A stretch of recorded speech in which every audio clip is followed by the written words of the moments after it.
Hare Krishna. Okay, Babu, we are live now.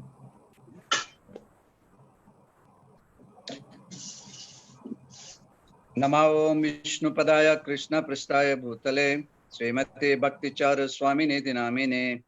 Namo Vishnu Padaya Krishna Prasthaya Bhutale Srimati Bhakti Vedanta Swami Namine. Namaste Saraswati Deve Gauravani Pracharine Nirvishesha Sunyavadi Pastacha Desatarine. Jai Sri Krishna Chaitanya Prabhu Nityananda Shri Advaita Gadadhara Srivasari Gaura Bhakta Vrinda. Hare Krishna Krishna Krishna Hare Hare Hare Rama Rama Rama Hare Hare. Jai Srila Prabhupada ki Jai. Jai His Holiness Bhakti Charu Swami Guru Maharaj ki Jai. Dear devotees, please accept my humble obeisances. All glories to Srila Prabhupada, all glories to Guru and Gauranga, all glories to His Holiness Bhakti Charu Swami Guru Maharaj.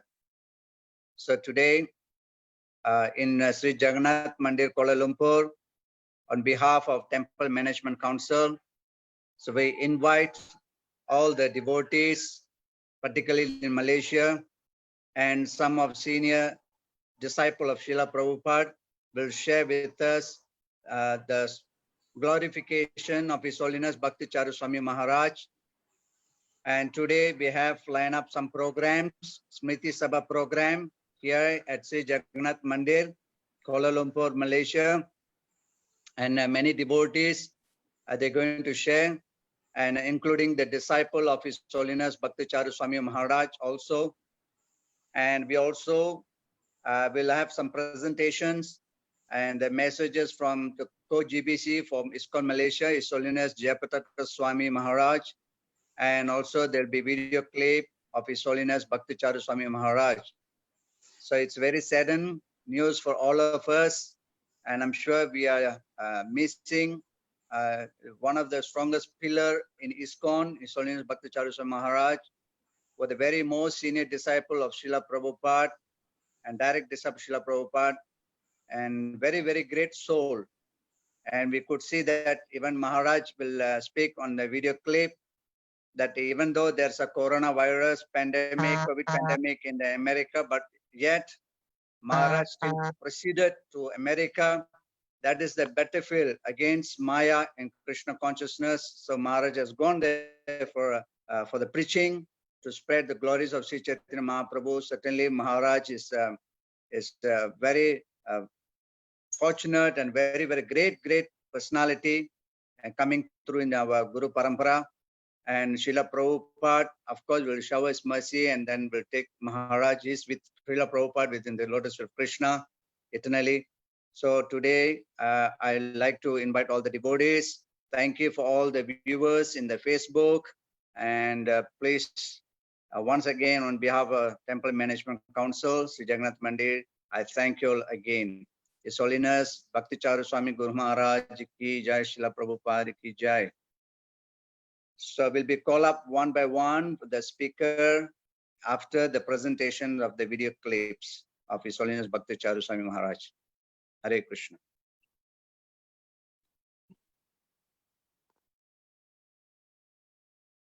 Now first we'd like to invite His Grace Gokul Damodar Prabhu to sing Jai Anilo Premadana song.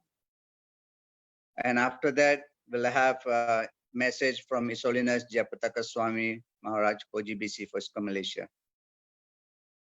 Roy Vaishnavata Roy Vaishnavata Vaishnavata Roy Vaishnavata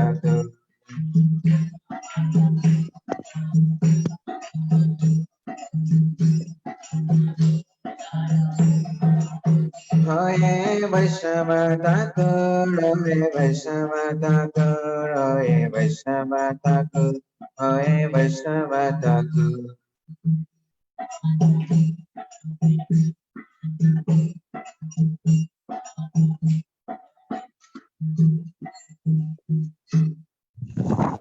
Jai Anila Premadana Karuna Pracham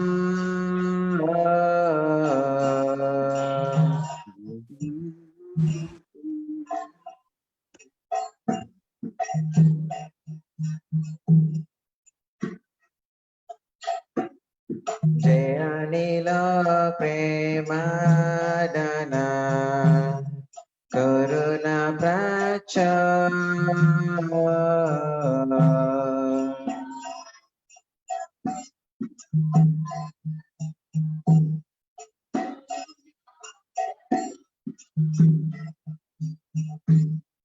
Hela Prabhu Kota Gila Charyataka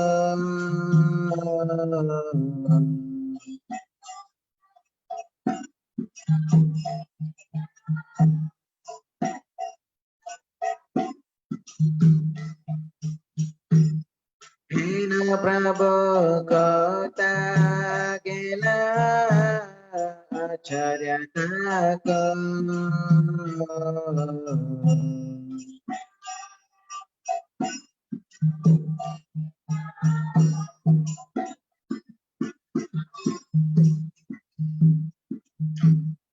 Ahamara Swara Brubha Ahasanata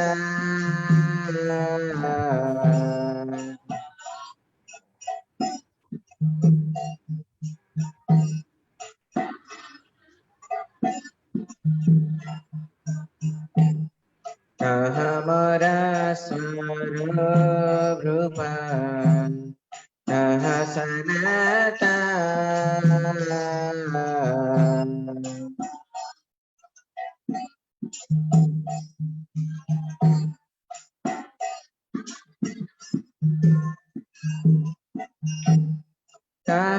Tahadasara Gonata Patita Pavan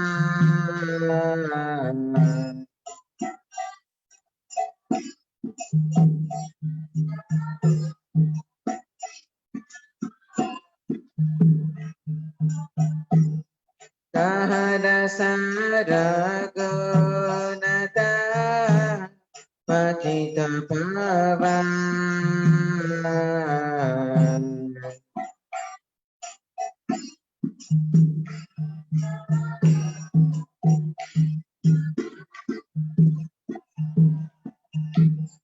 Ahamara Bhakta juga Mahakabira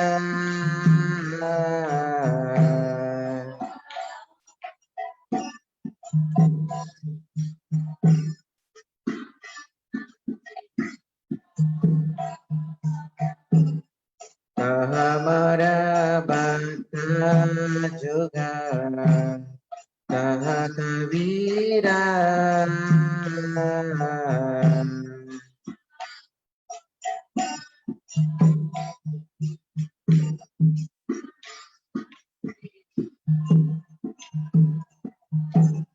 He kagale kota gela gaurana tara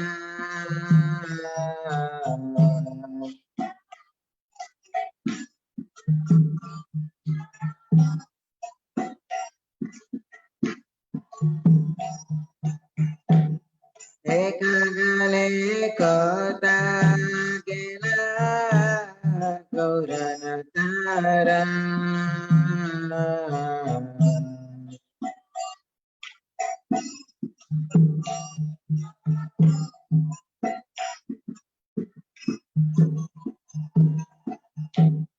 Pasalitu tiba mata Anali pasiba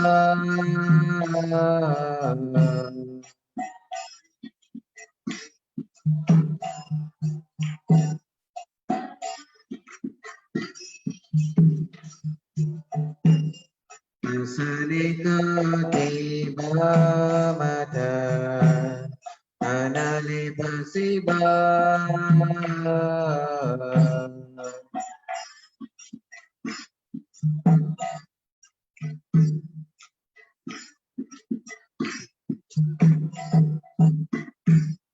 Gauranga Gunera Nidhi Kota Genapa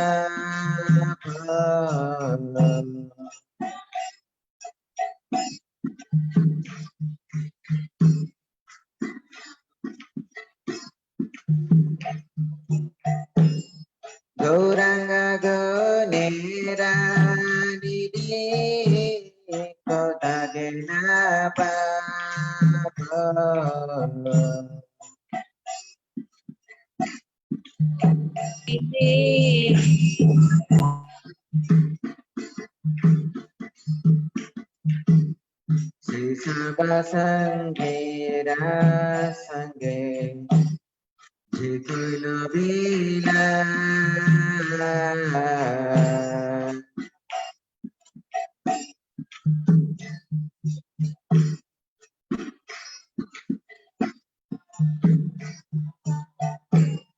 Sri Sabha Sangira Sange Jikula Bila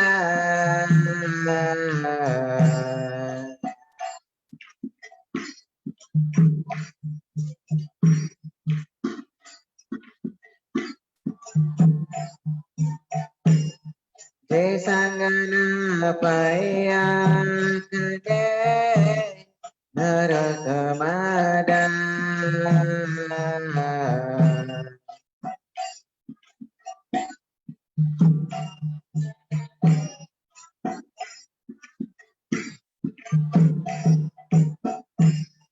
Desangana paya kade naratamada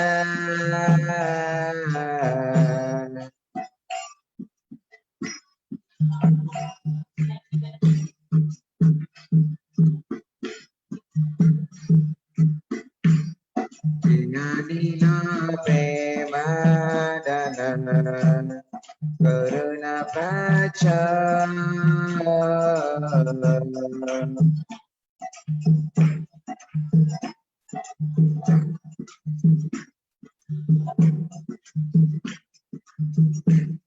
Hena Prabhu Kota Gela Acharya Tato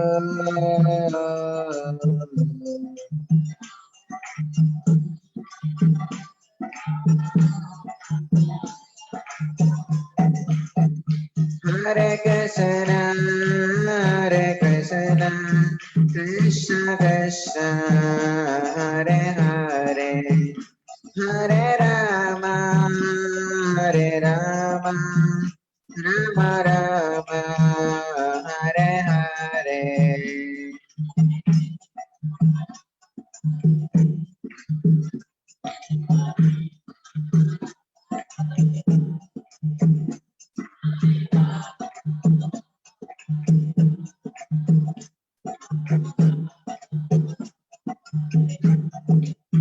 Hare Krishna Krishna Krishna Hare Hare Hare Rama Rama Rama Hare Hare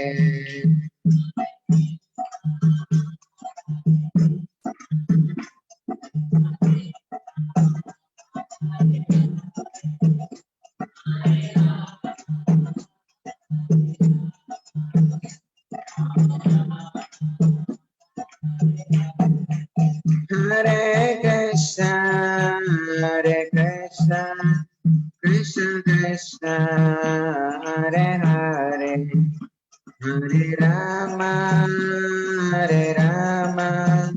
Rama Rama Hare Hare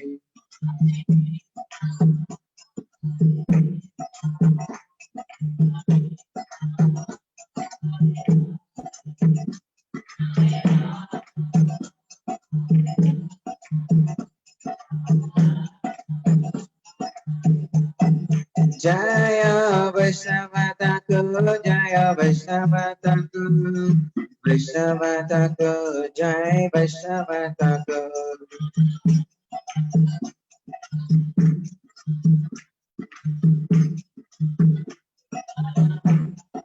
Jaya Bhakti Charu Swami Maharaj Bhakti Charu Swami Maharaj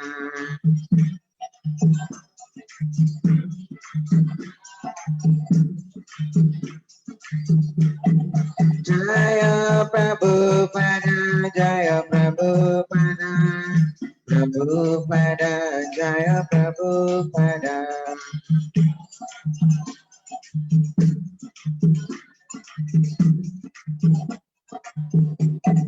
Jaya Guru Deva, Jaya Guru Deva, Guru Deva, Jaya Guru Deva.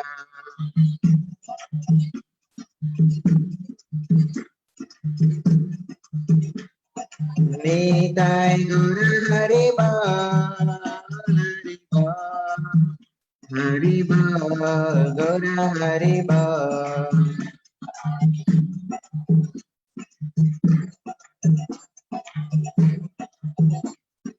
Nitai Guru Hariba, Hariba, Hariba, Guru Hariba.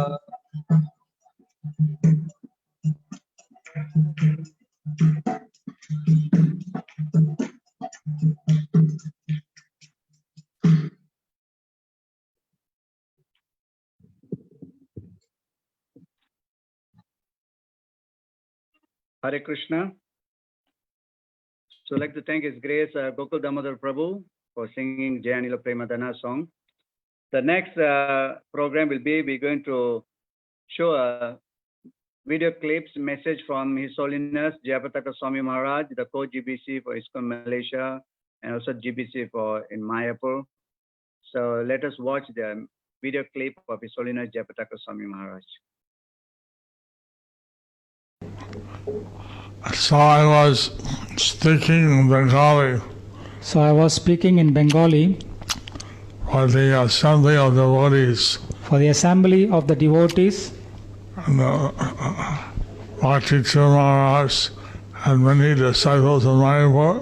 Bhakti Charu Maharaj has many disciples in Mayapur. But apart from his Diksha disciples, Apart from his Diksha disciples, I think that most devotees consider him as their Shiksha Guru. I think most devotees consider him as their Shiksha Guru.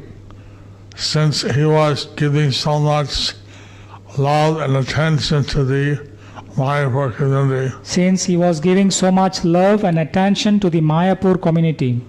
In one sense, this is a great shock and a loss. So in one sense, it's a great loss and a shock. Loss. When I saw his lecture on in Jain When I saw his lecture when he was in Ujjain, before he left for the West, before he left for the West, he said how he wanted to preach he said how he wants to go and preach. and wants to support the devotees who are preaching in the West. He wants to support the devotees who are preaching in the West. He had like a glitch in his eye. He had a special glitch on his eyes, bleach in his eyes. Glitch. So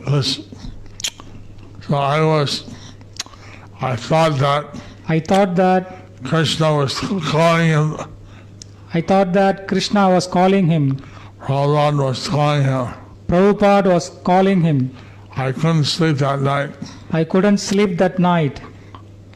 And then I was intensely praying, and I gave my medical team. I was intensely praying and I gave my medical team, Trying to help him. try to help him. And I prayed to Krishna that if he please allow Bhakti Charu Swami to stay some I was time. praying to Krishna that if he's so pleased, let's have Bhakti Charu Maharaj to stay. But it seems that Krishna had some other plan. Krishna had some other plan. And we know that he was serving Prabhupada, thought, word, and deed. We know that he was serving Prabhupada with his word, thought, and deed. And he was, when Prabhupada was present, he was translating the Bhagavad Gita, Srimad Bhagavatam. When Prabhupada was present, he was translating Bhagavad Gita, Srimad Bhagavatam, Chaitanya Charitamrita into the Bengali language. into the Bengali language. And he was serving Prabhupada so personally and lovingly. He was serving Prabhupada so personally and lovingly. So he was always acting as a dear brother to me. He was always acting as a dear brother to me. And I don't have any words to say.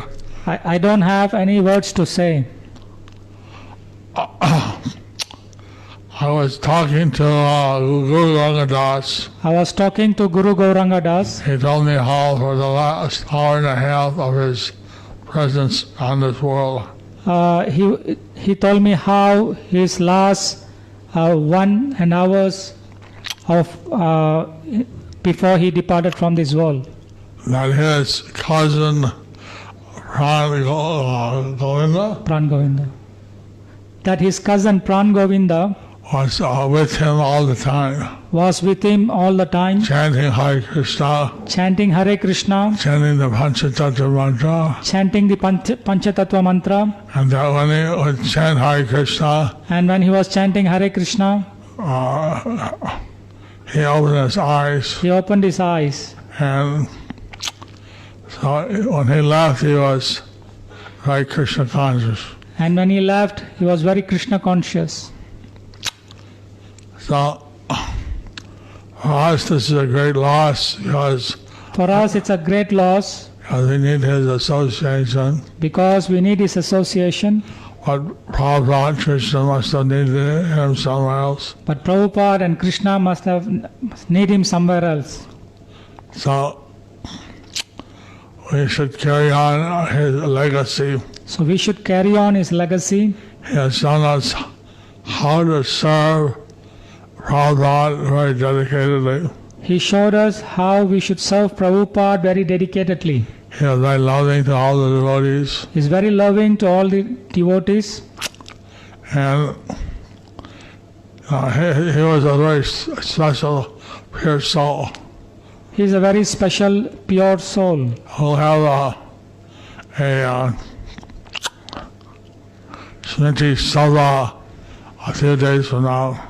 We'll have a Smirti Sabha a few days from now.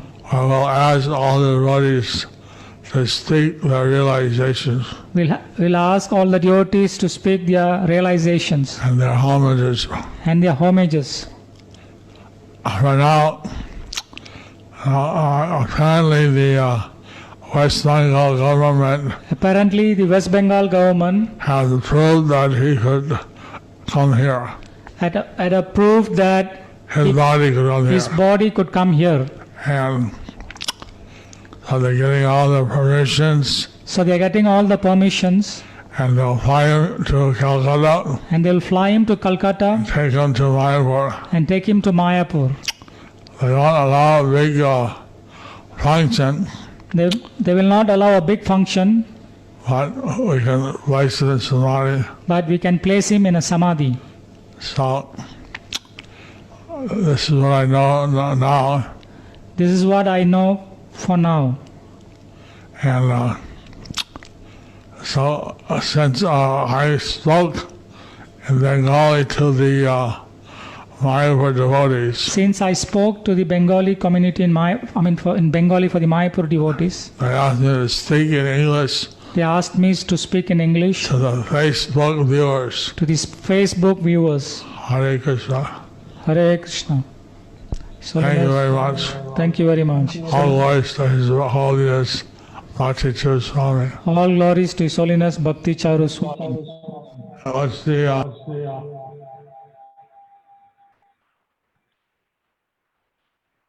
Hare Krishna. So we like to thank His Holiness Jayapataka Swami Maharaj to give us the message regarding His Holiness Bhakti Charu Swami Maharaj.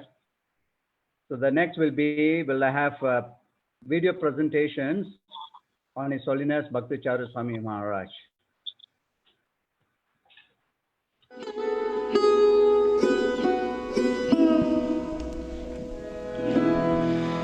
যে আনিল প্রেম দানা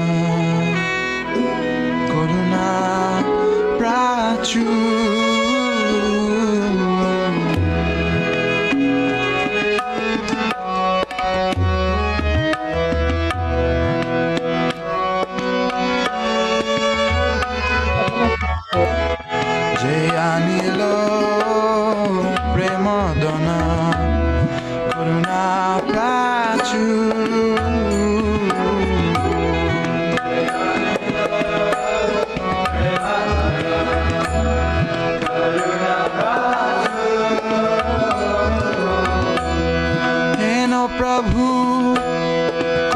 gila acarjataku.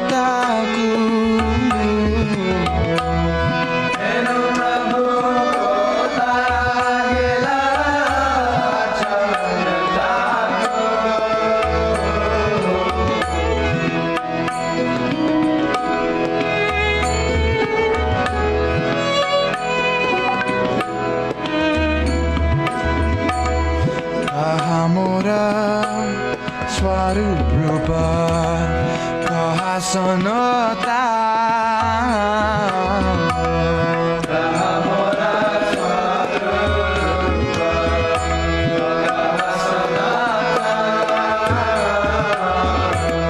kahadasa ragunata pandita pava.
Namo Vishnu Padaya Krishna Prishtaya Bhutale Srimate Bhakti Vedanta Swami Niti Namine Namaste Saraswati Deve Gauravani Pracharine Nirvishesha Shunnavadi Paschatta Deshatarine Shri Krishna Chaitanya Prabhu Nityananda Shri Advaita Gadadhar Shivasana Bhakta Vrinda Hare Krishna Krishna Krishna Hare Hare Hare Rama Rama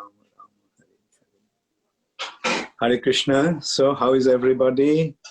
I'm very happy to be with you all again. I just came back to America yesterday, and it was a long flight from Mumbai to New York, New Jersey. Say about 16 hours flight. So you can well imagine my physical shape, but I hope that I'll be able to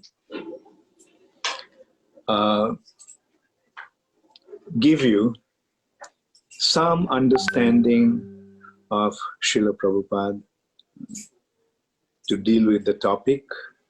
He taught us how to conquer death.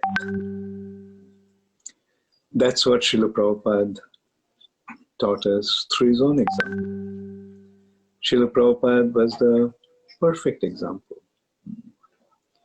In relation to Haridas Thakur, Sri Chaitanya Mahaprabhu mentioned that while you preach, prachar, you do prachar, you do preaching, but at the same time you act to indicate, to show people how to practice this process of Krishna consciousness. And yes, Srila Prabhupada taught us how to become a perfect devotee, perfectly surrendered to Krishna. And like, as I told the other day before yesterday when I was speaking, that I came to Krishna consciousness quite late. I came at a time when Srila Prabhupada had more than 10,000 followers and 6,000 initiated disciples. So you can well imagine how everyone was dying to meet Srila Prabhupada. And as a result of that, Srila Prabhupada's senior devotees, senior disciples, senior leaders of our movement had to protect Srila Prabhupada. Like, be very careful who would be able to come near him, who would be able to. And for some reason, by Krishna's mercy, due to some good fortune, I actually had the good fortune to come quite close to Srila Prabhupada. And that happened because during my first meeting with Srila Prabhupada, he asked me to translate his books into Bengali. And that actually created my good fortune. And I had access to Srila Prabhupada with that excuse that I have to show what I translated. And because Prabhupada was very particular about Bengali translation, because all the books were in Bengali. Chaitanya Mahaprabhu's, all the literatures are available in Bengali. So his translating in Bengali had to be very, very up to the quality, up to the expectation, up to the standard.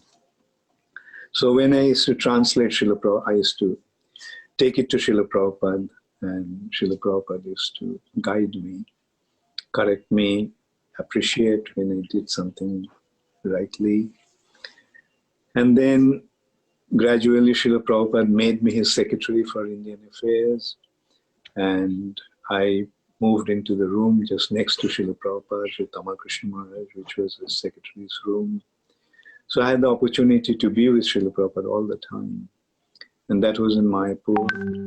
From Mayapur, Srila Prabhupada went to Bombay. And in Bombay, I had the good fortune of even cooking for Srila Prabhupada. And that gave me some more service, more opportunity to get more close to Srila Prabhupada. And, and as it is, I was with Srila Prabhupada all the time. Now, when Srila Prabhupada was in Bombay, Prabhupada's health condition was not so good. Actually, Srila Prabhupada's health condition started to deteriorate when Srila Prabhupada was in Mayapur. And so when he went to Bombay, his health condition continued the same way. And then one day, two very important persons came to meet Srila Prabhupada. They were quite close to Srila Prabhupada, and from time to time they used to come and see Srila Prabhupada, although they didn't stay in Bombay. But whenever they came to Bombay, they met Srila Prabhupada. So these two persons were Mr. Shriman Narayan. He was the ex-governor of Madras. And his brother-in-law, Ram Krishna Bajaj, he was the head of the Bajaj Industries that manufacture scooters and motor vehicles and things. They were two very important persons actually, but they were very close to Srila Prabhupada, very appreciative of Srila Prabhupada. And so they came to see Srila Prabhupada, and when they saw that Srila Prabhupada's health condition was not so good, they suggested that Prabhupada went on a change, meaning change of weather, change of environment, change of location. And while they're discussing, because they felt that by going to a different place, Srila Prabhupada's health will improve. And when they mentioned about Rishikesh, Prabhupada liked that idea. Prabhupada never went to Rishikesh.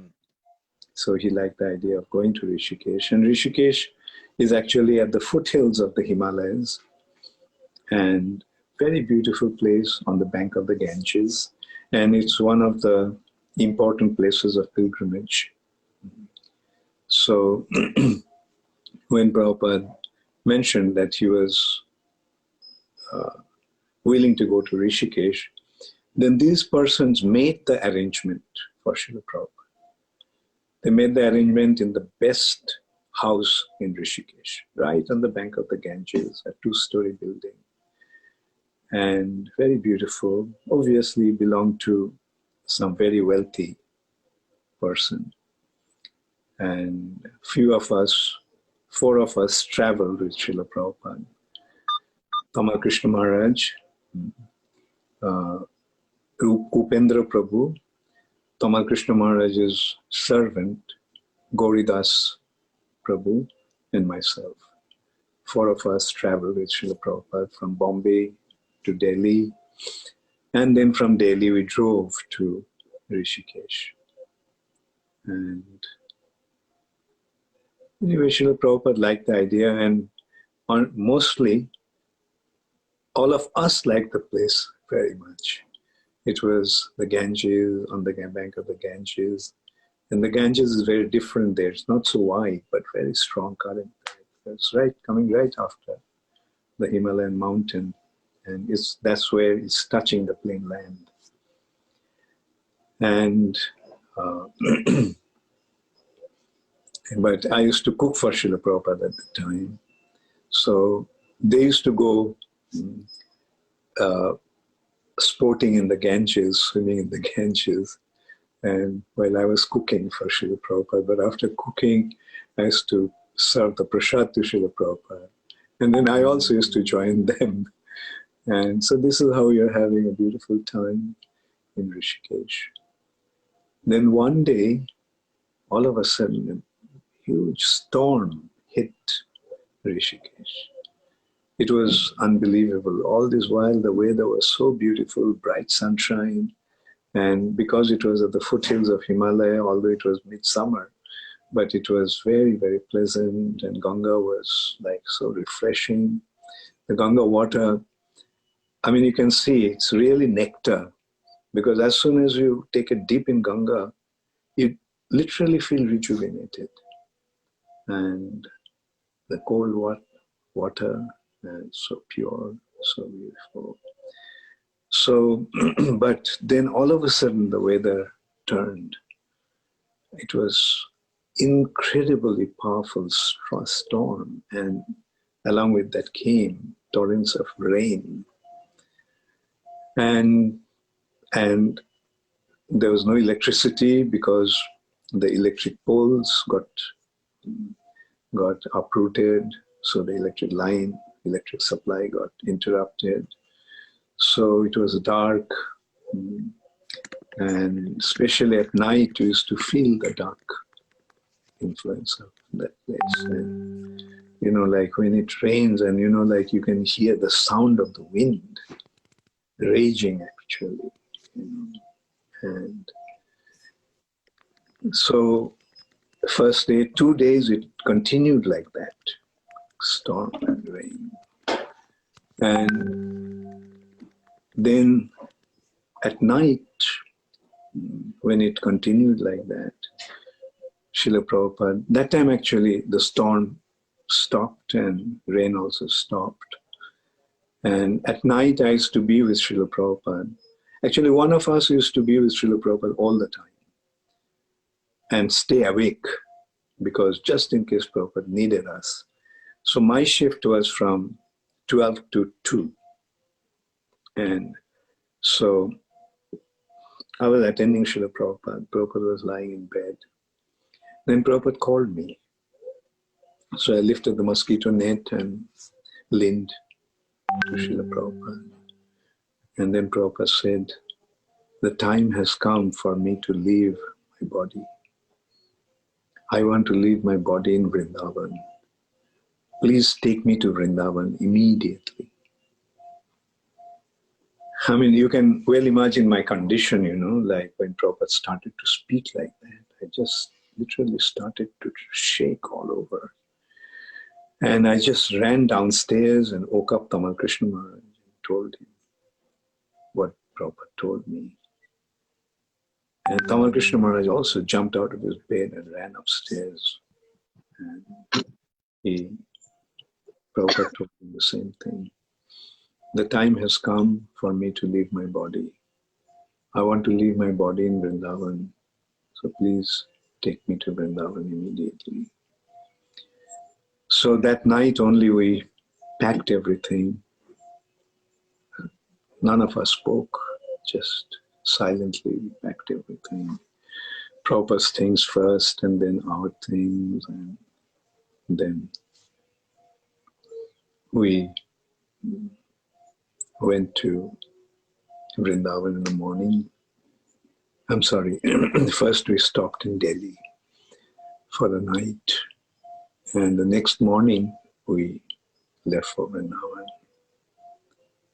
So when we arrived in Vrindavan, all of a sudden the devotees got the news that Prabhupada was coming. So they all were ecstatic, like Prabhupada was coming. So you can well imagine the ecstasy that was prevailing there. But then Prabhupada mentioned why he came. After the darshan of the deities, Prabhupada walked to his room, all the devotees followed him, chanting kirtan, and they came to the room, and there Prabhupada mentioned why he came. And that was something, like they were so ecstatic, and all of a sudden, the whole scene changed. And they just started to cry. They just broke down crying. And Prabhupada started to explain how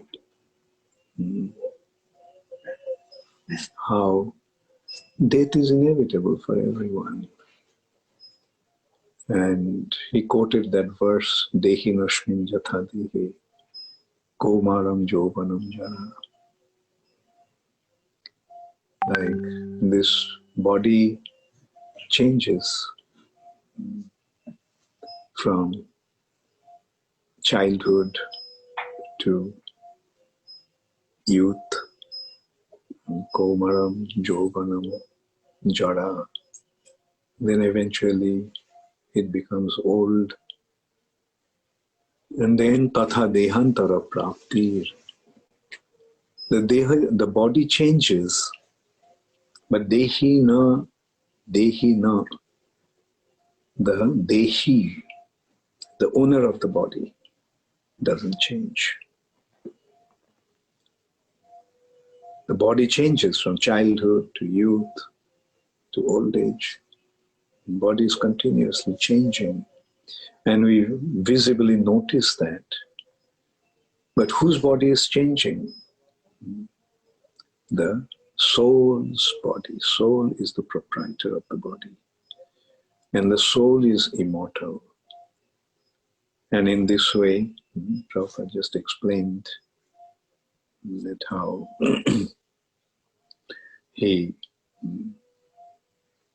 we have to accept that all of us at some point, someday, sooner or later have to leave our bodies. But dhiras tatra namayati. Dhira, one who is situated in knowledge, one who has become steady receiving this knowledge, he doesn't become bewildered. Muhyati. He doesn't become overwhelmed. It was such a beautiful, beautiful lecture, or beautiful words of wisdom from Srila Prabhupada. But still, everyone was feeling heavy, and they all left Prabhupada's room. When everyone left the room, Prabhupada called me, and he told me to stop cooking for him. And he told me, from now on, you don't cook for me. What's the use of cooking when there is no appetite? and he told me not to cook for him and not to force him to eat. Don't cook for me and don't force me to eat.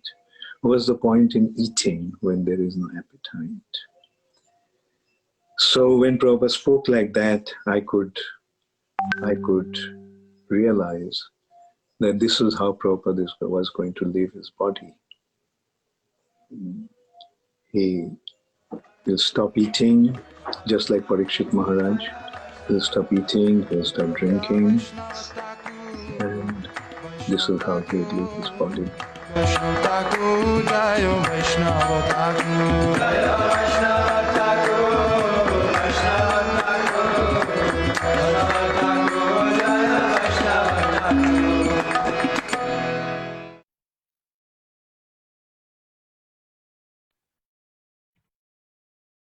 Hare Krishna.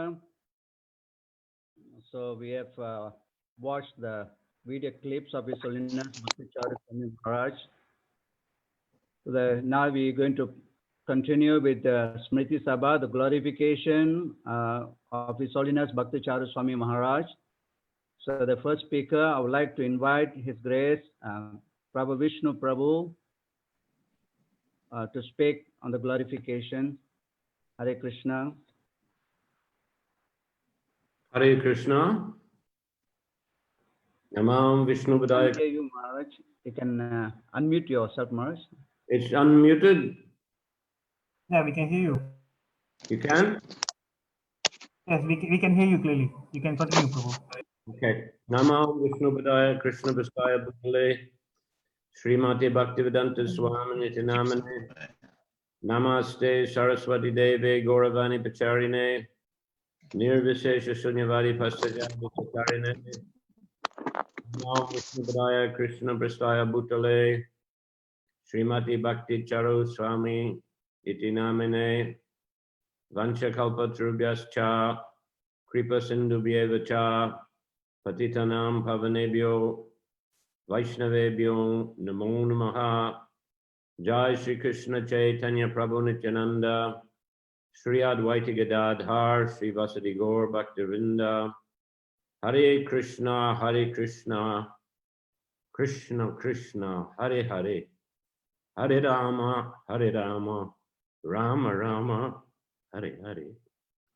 So Hare Krishna.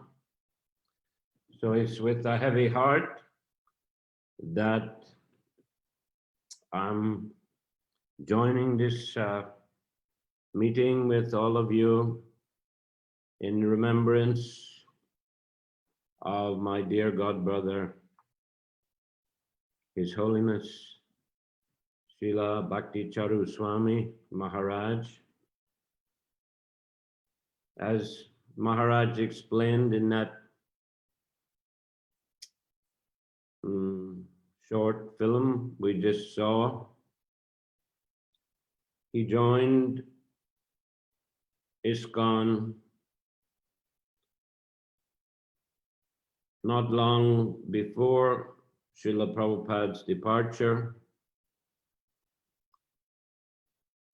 and Prabhupada immediately recognized him to be a very special soul, a very exceptional devotee. Therefore, Srila Prabhupada bestowed first and second initiation upon him.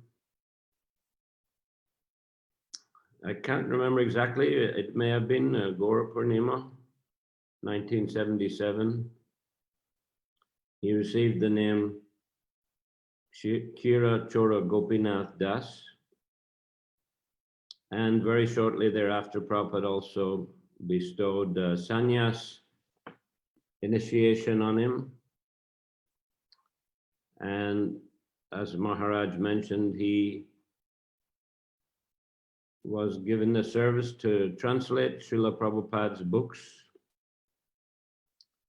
and he also became one of Srila Prabhupada's secretaries.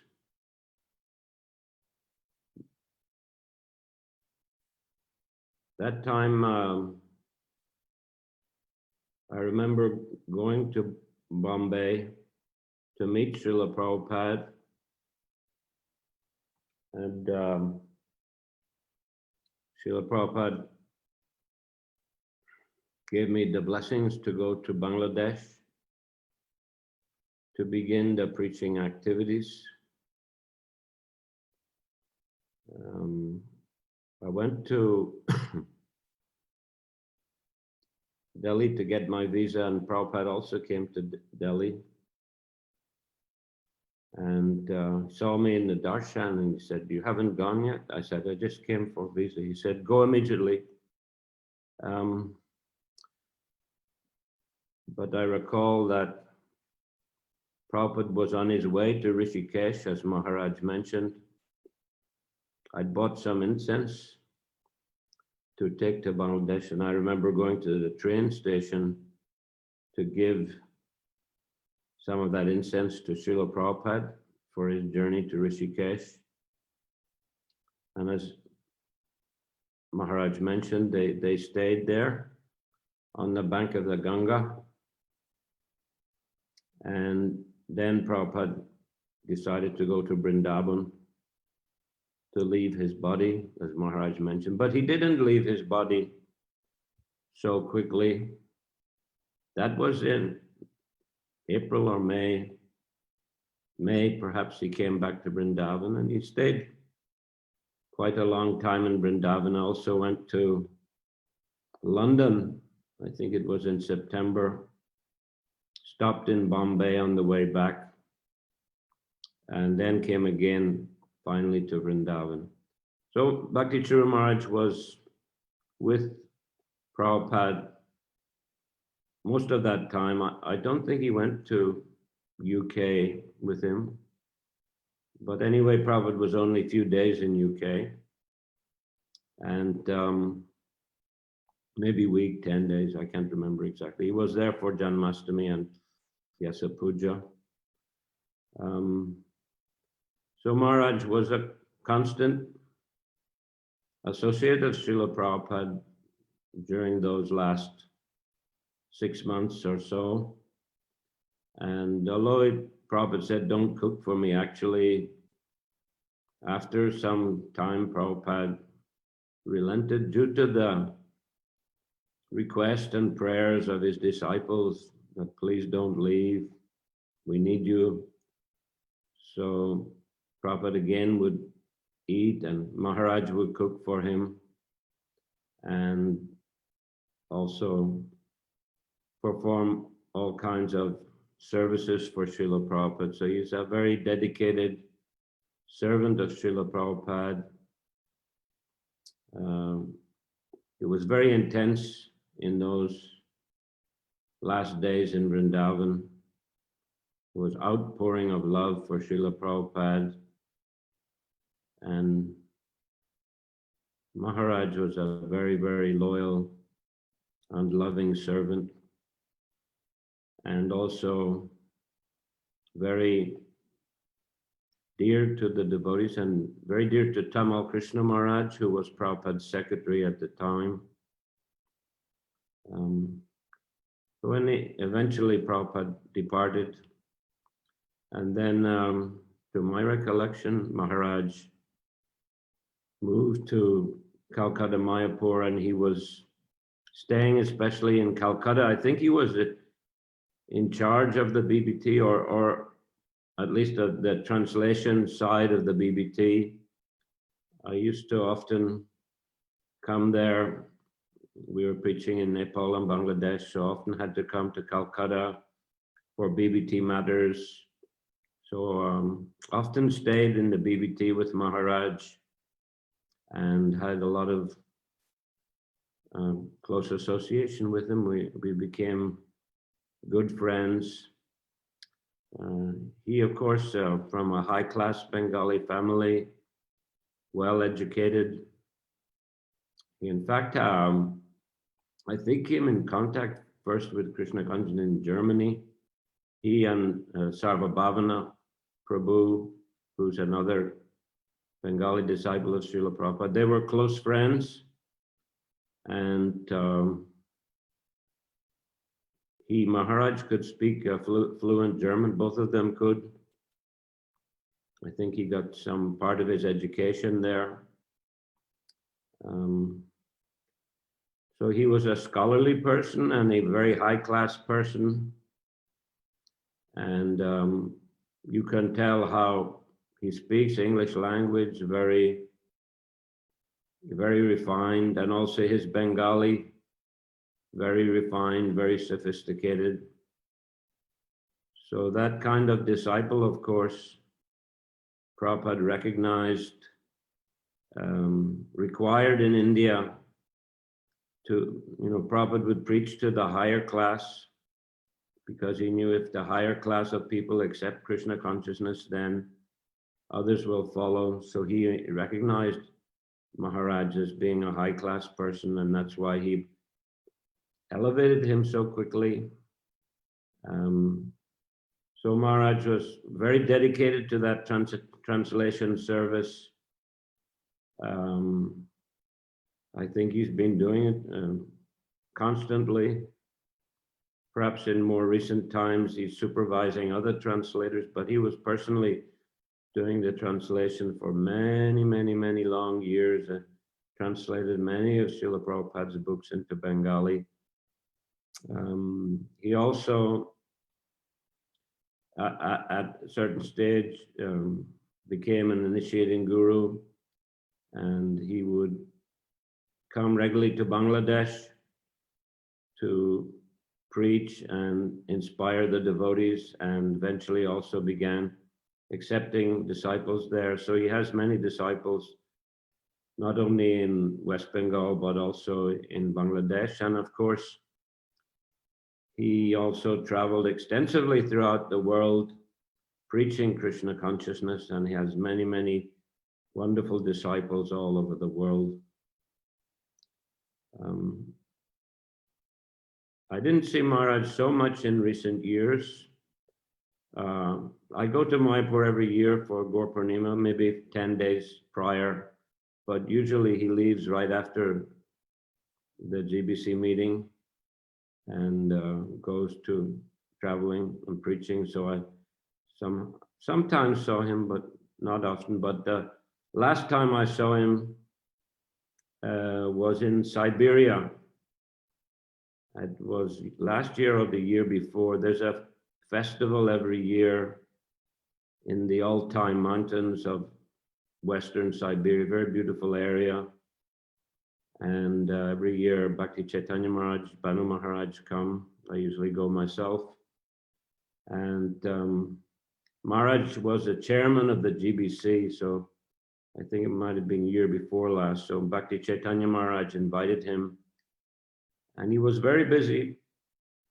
He was in America, but he flew all the way to Russia, all the way to Siberia, just to spend a couple of days there at the festival. So it's very sweet to have his association and take prasad with him and Banu Maharaj and Bhakti Chaitanya Maharaj and talk about Prabhupada and about Krishna consciousness together. So he's such a wonderful devotee. He's a great loss for all of us. In Malaysia also, I remember he used to come and he was very active in preaching, taking care of the devotees. And I know Ravi Lochan Prabhu, Lila Madhavi, Mataji Tattvavid, Shanti Rupa, Radharaj, Sudevi,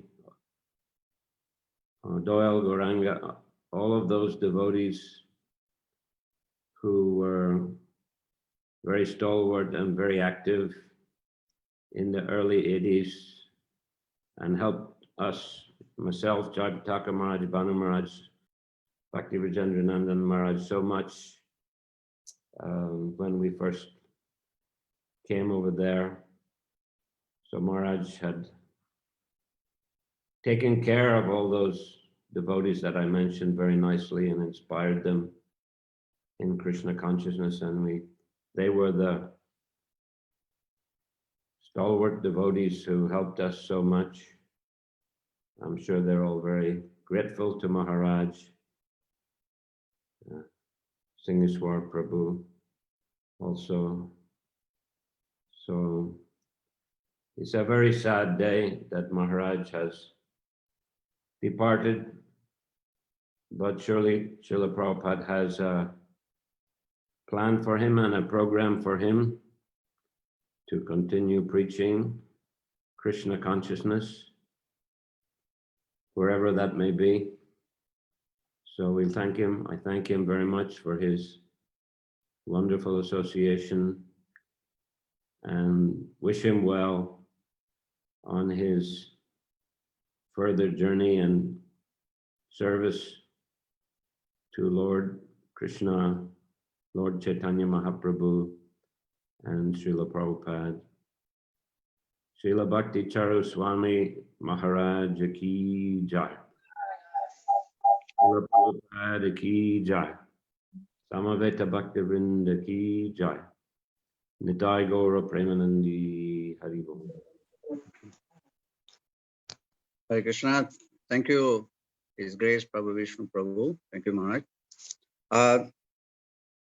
Hare Krishna, since we have many devotees, senior devotees in Malaysia, and as well the disciple of His Holiness Bhakti Charu Maharaj going to speak on the glorification. So I humbly request, we have next program, we have 12:30, we have a Puspanjali in Guru Puja. And if I humbly request, if devotees can, within 5 minutes, that we're very grateful so that we can finish the program on time. So thank you very much. The next speaker I'd like to call upon is Grace Ajamila Prabhu. And it's Grace Prabhu Vishnu Prabhu and Ajamila Prabhu. They are very most senior disciples of Srila Prabhupada, and they had wonderful association with Bhakti Charu Swami Maharaja. Thank you, Prabhu. You may carry on. Hare Krishna. Hare Krishna, can you hear me? Yes, Prabhu. We can hear you. Okay, thank you. Hare Krishna. Namo Vishnu Padaya Krishna Prastaya Bhutale Srimati Bhakti Vedanta Swami iti namane Namaste Saraswati Devi Gauravani Bicharine Nivishesha Shunya Vade Paskacharya Tarine Sri Krishna Chaitanya Prabhu Nityananda Sri Advaita Gadadhar Shivasati Gaura Bhakta Vrinda Hare Krishna, Krishna Krishna, Hare Hare Hare Rama, Rama Rama, Hare Hare. His Holiness Bhakti Charu Swami Maharaja ki jai. So after hearing that wonderful lecture Bhakti Charu Maharaj gave this morning on how he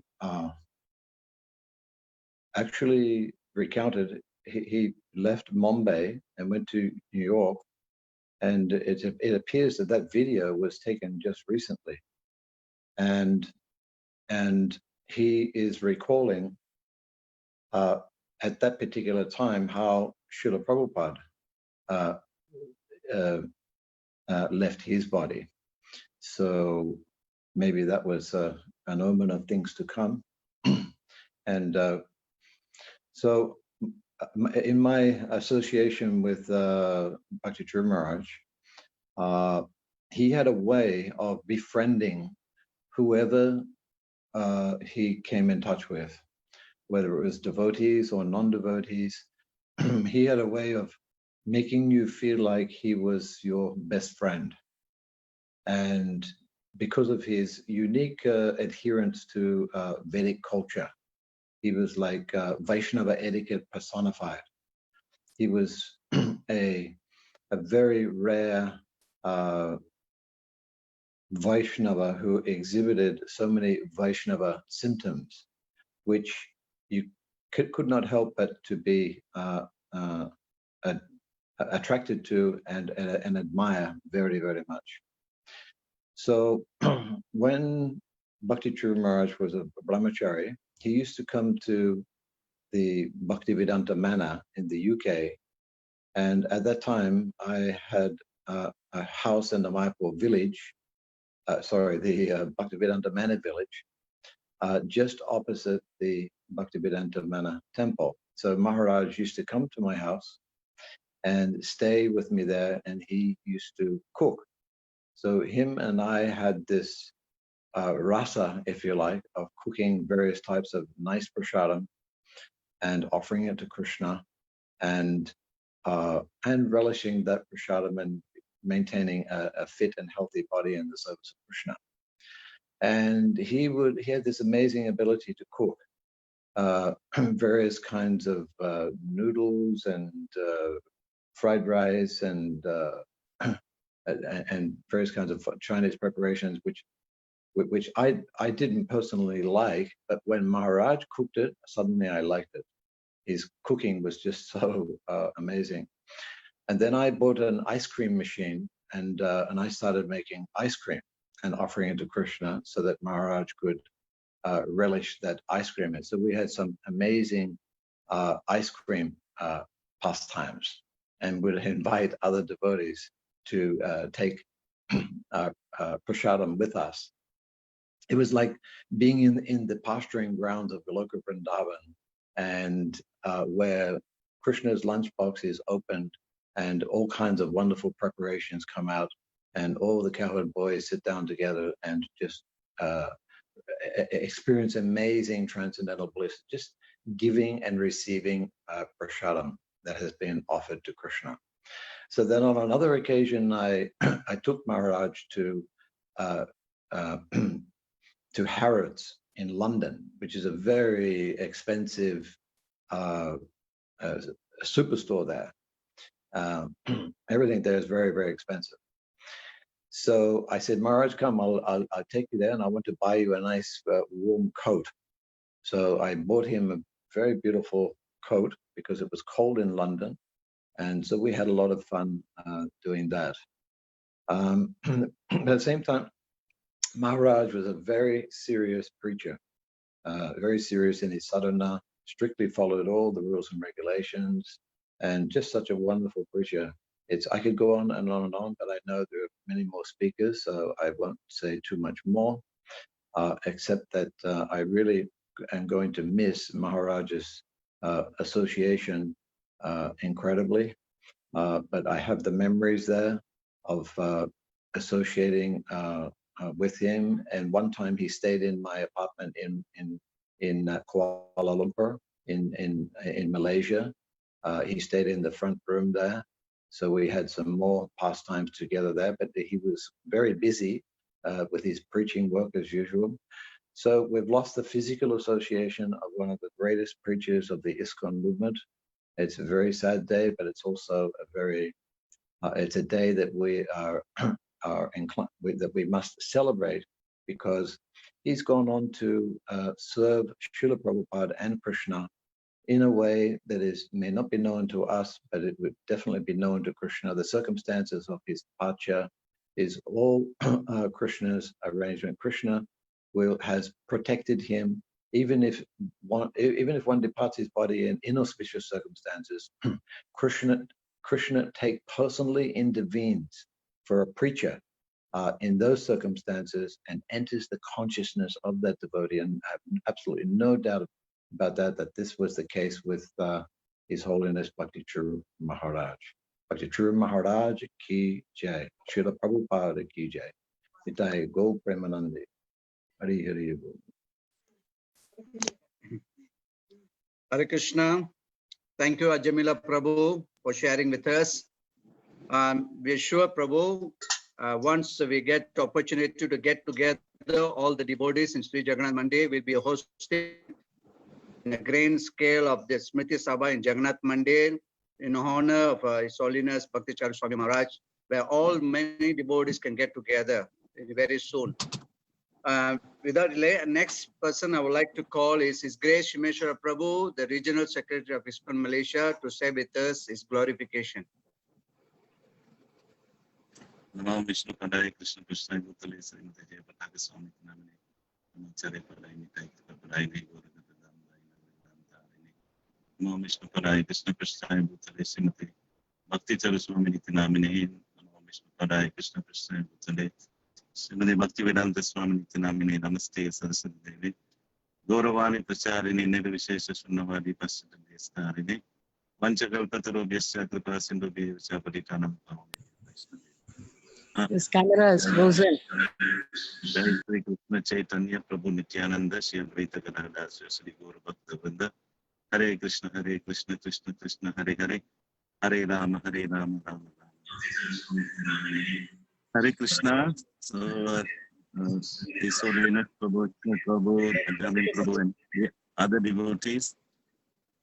It is a sad day, of course, for devotees known, especially those devotees who know Bhakti Charu Swami Maharaja, who anyone who comes into contact will feel that he becomes very personal at the instant. In 1982, 81, my mother passed away. Then I had this inclination to become spiritual. So in 82, I met His Holiness Bhakti Charu Swami Maharaj at the Anagasing temple. I think it's one of the first sannyasis I saw giving lecture and heard giving lecture at the Anagasing temple opposite Asunta Hospital. And one day around in September, His Grace Ramcharan Prabhu announced that the sannyasi is coming. He was making his second visit, I think, second or third visit, and he said that anybody would like to have a program in their home, please, you're invited. And actually not, I don't think anybody raised their hands, and I was a little bit active, not very active, but Ramcharan Prabhu recognized and immediately pointed to me and asked, "You on a program?" I was on the spot, and I said, "Okay." So I asked my sister. Her husband was a postmaster at Tamantun, Dr. Ismail, and so she said, "Okay," and so we organized a program in the post office, on top of the post office, and invited our family members, relatives, friends, and my working mates. Some came. So we had a nice program that was in September of 1982. Maharaj came. He gave a wonderful class. I remember made him a beautiful orchid garland. Maharaj was very happy, of course, with the program, and thereon whenever he came, used to serve him, and he taught me, like what the Jamil Prabhu said, he likes to cook. So he taught me khichdi, how to make khichdi, very good khichdi. I learned it from him. Also taught me noodles. He asked me to go and buy some ingredients and came back, and he made these noodles for the whole Sunday feast, actually. He made noodles for everyone. And Maharaj also, whenever, at the time I was serving as the GBC deputy, during the GBC meetings, is always very, very encouraging. Whenever he would see me, he would say, "How are you? How are the devotees in Malaysia?" He always asked about all the devotees he knew, and always very warm and welcome. And me and Bhakti Vijayendra Swami Maharaj took me to Calcutta. I think it was Rainy Park, where the BBT is, and we stayed there overnight. And I was cooking in Maharaj's kitchen for Bhakti Vijayendra Maharaj when we went traveling. And so Maharaj is also for Abhay Charan. We had very close communications with Maharaj. Was very much into when he was doing the Abhay Charan, and he heard Malaysia is a good place to do the replication of tapes, making this video tapes, VCDs. So I helped him, did some service and found out the prices. We printed, and so we made the VCDs. And then when he came Malaysia a few times, you drove him around the country, and he was always very sweet. But there was one occasion, I would say, that was in early 1982. He was giving a lecture. And I remember Dr. Tarapdar from Rawang. And he was, as Maharaj was giving class, then Dr. Tarapdar, he has association with the Ramakrishna Mission. And I think he spoke something about impersonalism, and Maharaj started explaining, and it was getting a little bit heated. Dr. Tarapdar was trying to speak back and argue, and then suddenly the conversation turned into Bengali. So both of them spoke in Bengali, and Maharaj was preaching to him very strongly. And I could see, and this not only once, I've seen this another time when someone spoke on impersonalism. Maharaj was very strong. So as soft as he is, he's so dedicated to Srila Prabhupada, and he's very, so philosophically, it's very lovely to hear his classes. And just about 1 year ago, the issues in ISKCON Malaysia, and he called me a few times and asked, he wrote me emails, called me by the phone, text me, and asked how I was, and told me to carry on, not to worry, and heard me very well, and he said he's concerned, and gave so much encouragement. So we are all going to miss him very much, and it's sad. Nevertheless, we pray that we also are protected by Maharaj, and Maharaj blesses all of us, and we beg for forgiveness for whatever offenses we have done, and may He bless that we perform our devotional service, and we also are with the disciples at this time of difficulty, and we pray that we all as a family of ISKCON, we are all together to serve Srila Prabhupada continuously as a big family with the GBCs and Maharaj God brothers and disciples and God cousins continually carry on. Hare Krishna, Krishna Krishna, Hare Hare, Hare Rama, Rama Rama. Srila Bhakti Charu Swami Maharaj ki, Srila Prabhupada ki.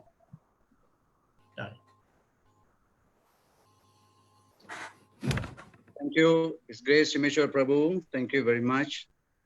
The next speaker I would like to call upon His Grace Chiranjeev Prabhu, the Co-Regional Secretary for ISKCON Malaysia. Prabhu, please, you can start now. Hare Krishna. Namo Vishnu Padaya Krishna Prasaya Putale Srimati Bhakti Charu Swami Maharaja iti namine. Nama Om Vishnu Padaya Krishna Prasaya Putale Srimati Bhaktivedanta Swami iti namine. Namaste Saraswati Devi Gauravani Pacharine Nivishesa Sunyavadi Pasacha Deshatarine Vancha Kalpaturubhyasha Kripa Sindhibhyavacha Patitanam Pavanibhyo Vaishnavibhyo Namo Namaha. Unfortunately, I do not have a lot of association with His Holiness Bhakti Charu Maharaj. There were just a few occasions I have an association with him and was able to render some services, like when he was in Malaysia back in 2000. He was staying in the apartment opposite, I think Mao Yogi's apartment, and I was able to assist him in cooking. Everyone talk about Maharaj cooking. So I was able to assist him in his cooking. I wanted to cook for him, but he insisted on cooking himself. So I was assisting him and relish the prasadam. It was quite simple cooking, but very, very relishable because it's cooked with so much devotion and very refined.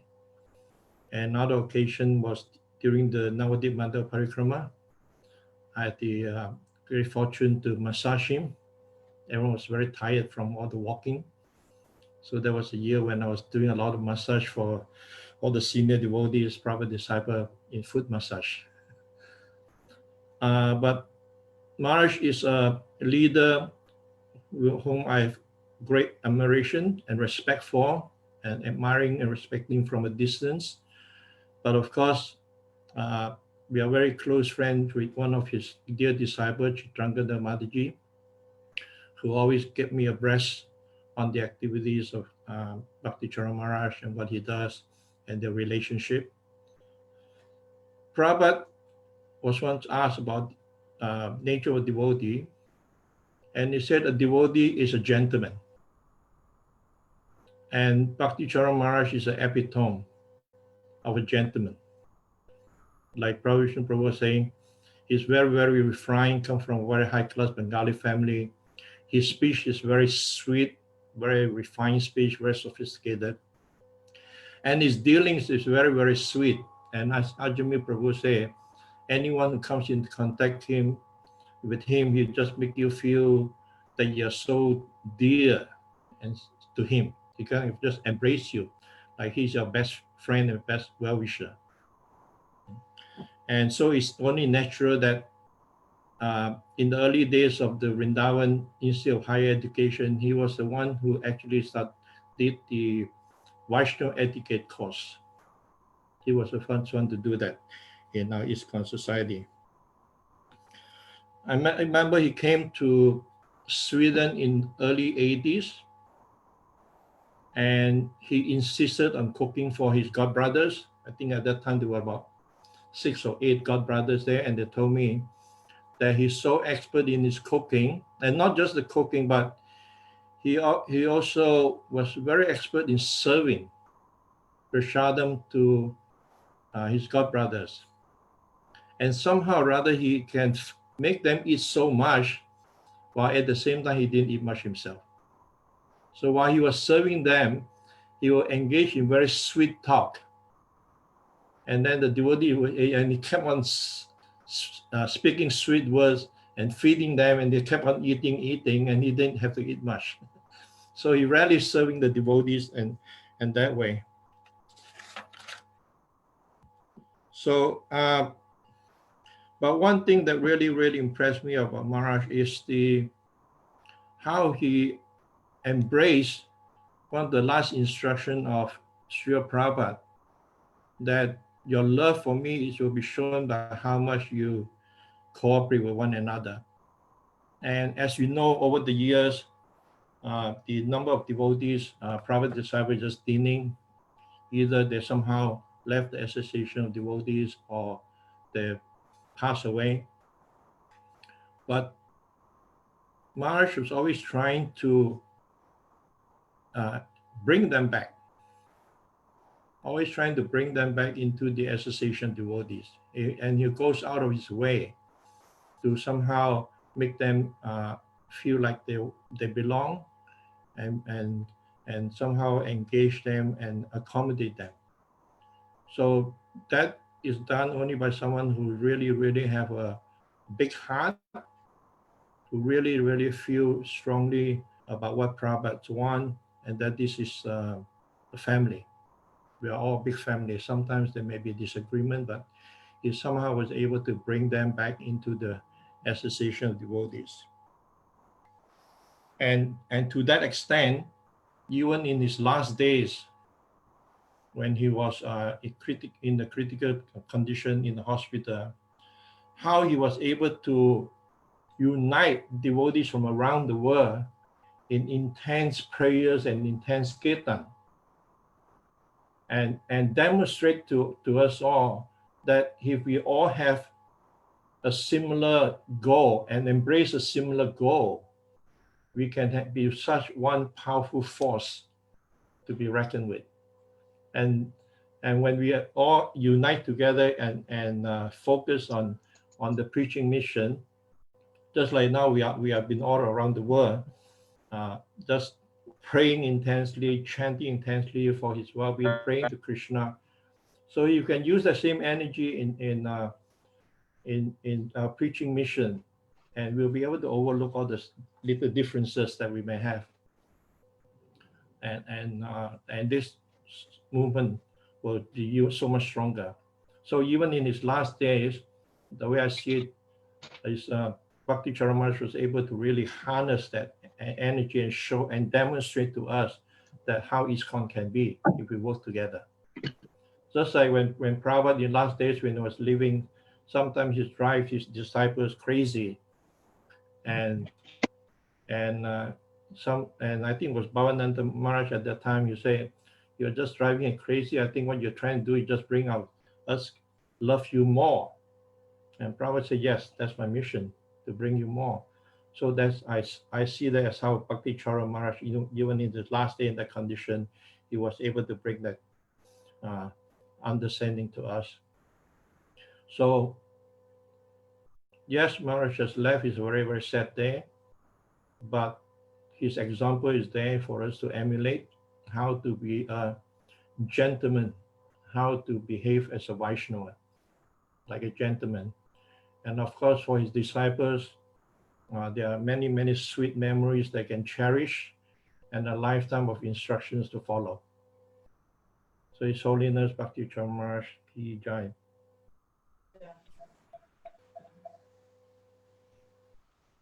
Hare Krishna. Thank you very much, Chiranjeev Prabhu.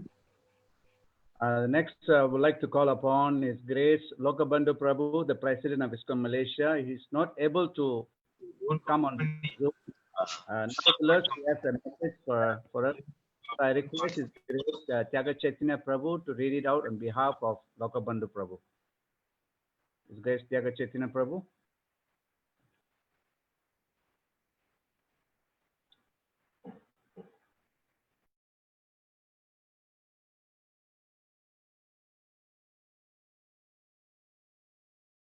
Not able to come on video.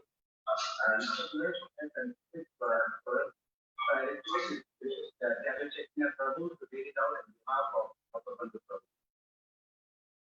Tyaga Chaitanya Prabhu. Hare Krishna. Dear Srila Bhakti Charu Swami Maharaja, this is a message from Lokabandhu Prabhu, who is ISKCON Malaysia President.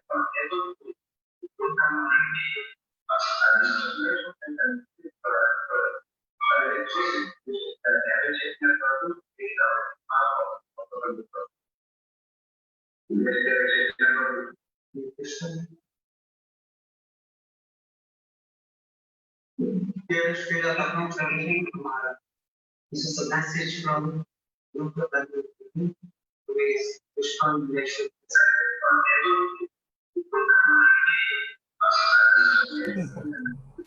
Krishna Tyaga Prabhu, we can start.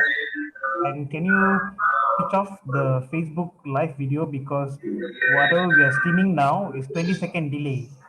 So do not follow Facebook live video. So you can start here.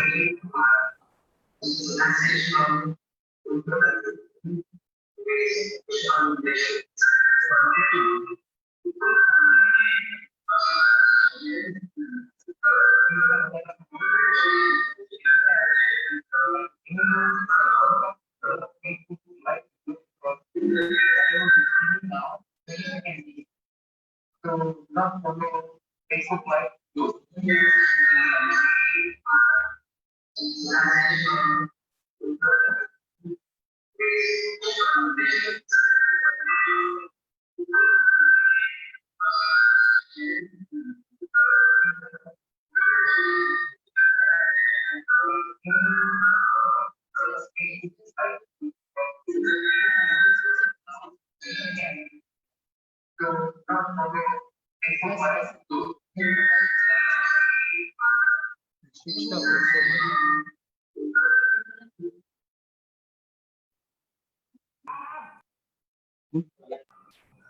Hare Krishna Tyaga Prabhu. Dear Srila Bhakti Charu Swami Maharaj, please accept my humble obeisances.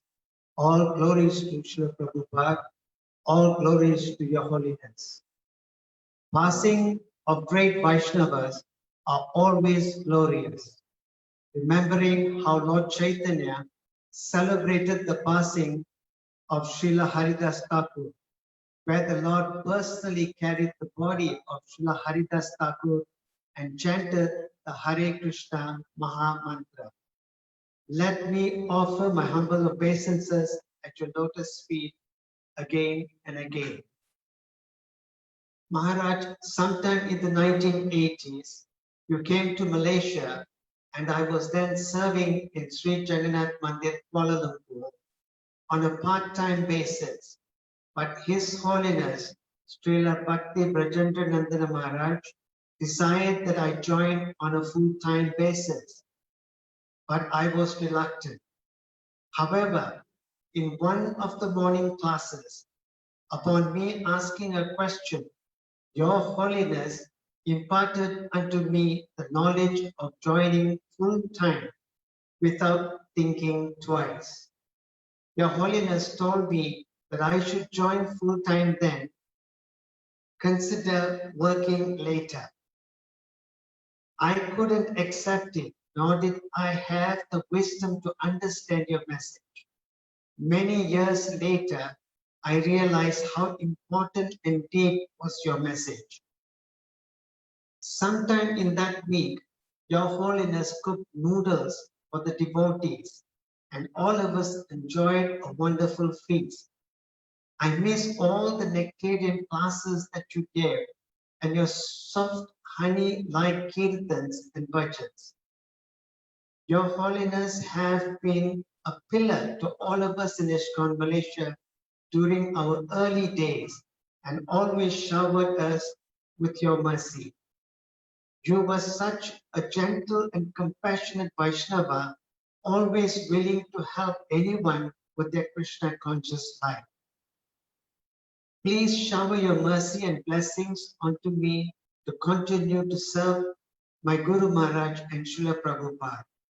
Srila Bhakti Charu Swami Maharaja ki jai, your most fallen servant, Lokabandhu Gauranga Das.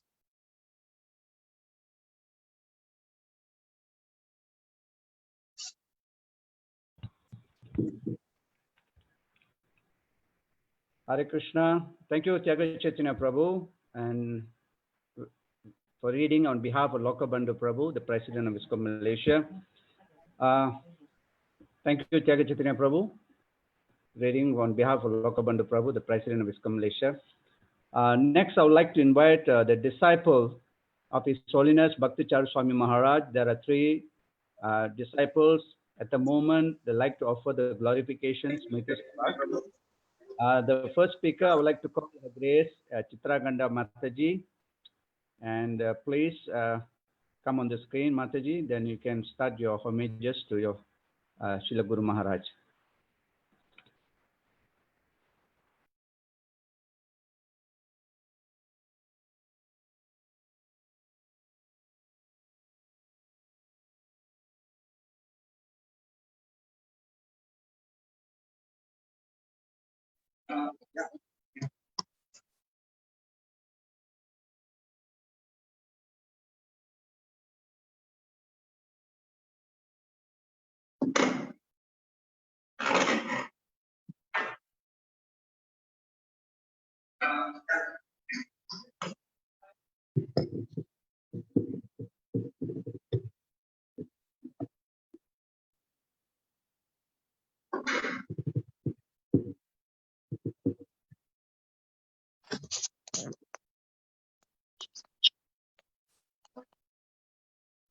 Hello, Vishnu Krishna.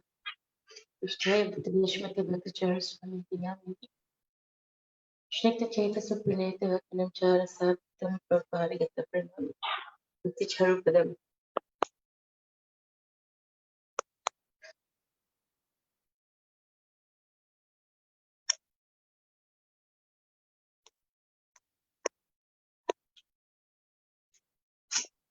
Om Vishnu Krishna Krishna Nishmati Bhakti Vedanta Swami Dinamani. Namaste Saraswati Devi Gauravani Pracharini.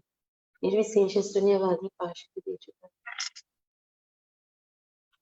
I think everybody has said so much about Guru Maharaj. I think there's nothing more I can say that doesn't define what a beautiful soul he is.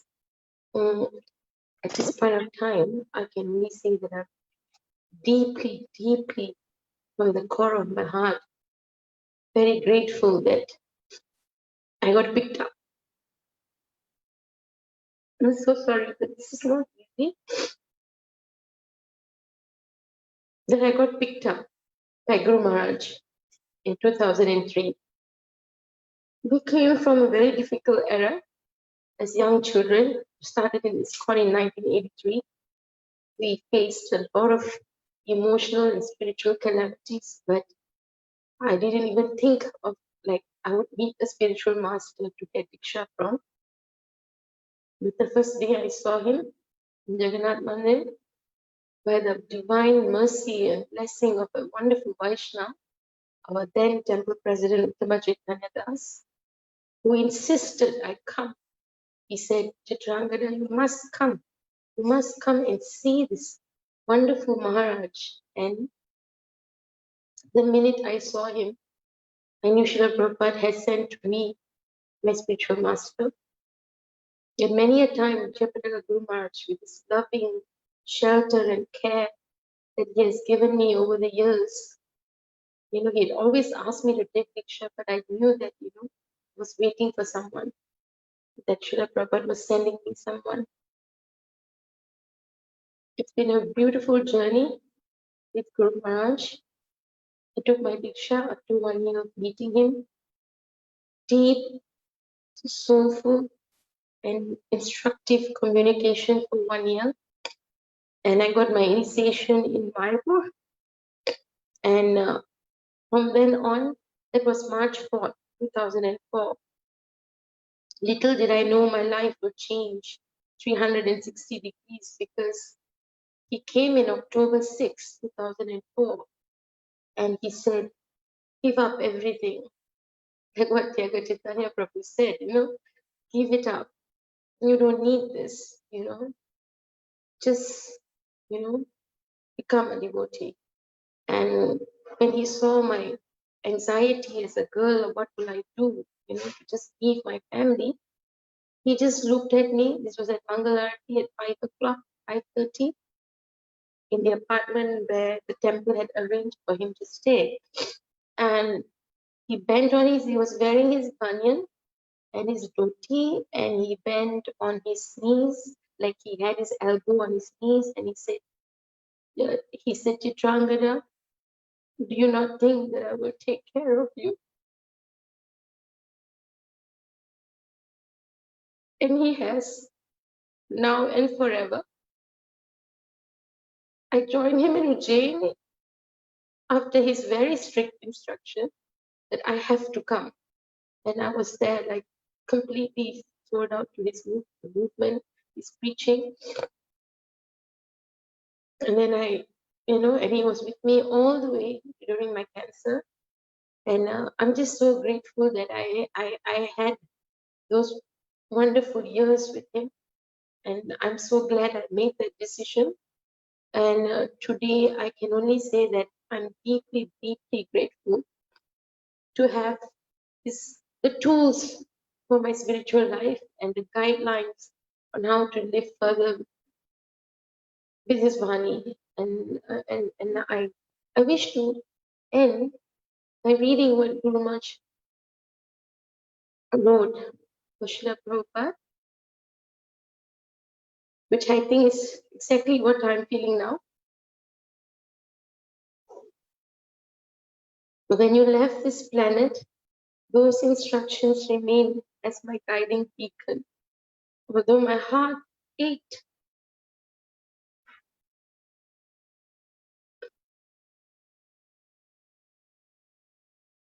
with constant agony due to your separation, I tried to remember that you were always there. At that time, I used to imagine that just as a mother sometimes hides while teaching her son to walk, urging him to start walking by searching for her, similarly, you are hiding behind some invisible curtain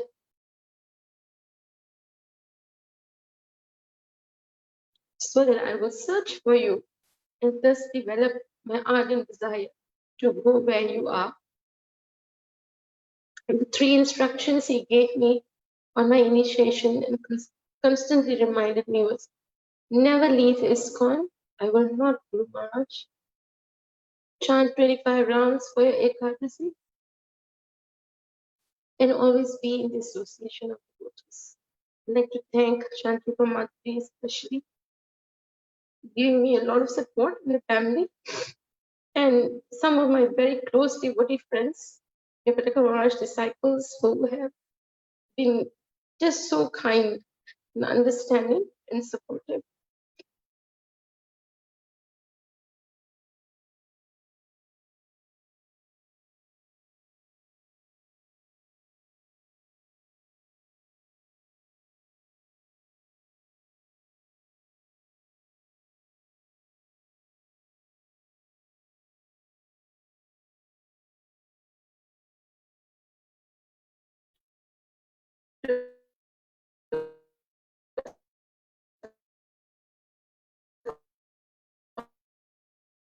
Hare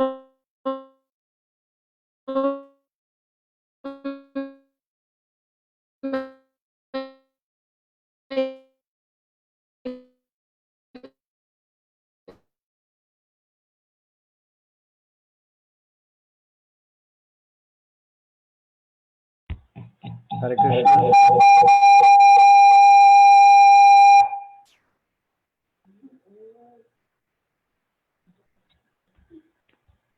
Hare Krishna, Patmitra Prabhu. Yes, Prabhu. Some technical problem. Yeah, Mother just ended. I think the internet connection is quite bad. So we can continue next one. Speech. Mother has concluded. So next we can call Vishnudev Prabhu. Hare Krishna. So, Mahavaraha Prabhu. thank you very much, Chitrangada Mataji. I know it's very difficult. We understand your sadness to the disciple, what they're going through, of course. And so also next we'd like to hear another disciple of His Holiness Bhakti Charu Swami Maharaj, His Grace Vishnudev Prabhu. Please come on the screen, Prabhu. Thank you. Hare Krishna. Can all of you hear me? Continue, carry on, Prabhu. Continue. Yes, Prabhu, we can hear you. Yeah. Hare Krishna. Namo Vishnu Padaya Krishna Prasthaya Bhutale Srimate Bhakti Charu Swami Maharaja. Sigala Cheta Supravita Bhaktinam Sarasapalati Prabhupada Gata Prana Nami Bhakti Charu Swami Pada. Hare Krishna. I first met my Guru Maharaj in year 2007, and I surrendered to him in year 2014. And my first interaction with him, when I met him in year 2007, and a lot of people, a lot of his God, I mean, the God brothers and devotee mention about a gentleman. And of course, Guru Maharaj is a real gentleman. So when I first met him in year 2007, and there is a kind of attraction to him that I should surrender to such a guru who really takes care of you. So subsequently, after 2007, so whenever I have chance, I always go and visit Maharaj, Guru Maharaj in Singapore, and of course he always recognized me, and of course he remember my Karmi name, and he always addressed me, and of course I always hesitant to ask Guru Maharaj when should I surrender, or should I surrender to you, and so on. I always have this doubt in me. But when I met him in 2013, when I asked him whether Guru Maharaj, can I surrender to you? And he immediately accepted me, and immediately accept me. And immediately he told me, I will take you to Srila Prabhupada.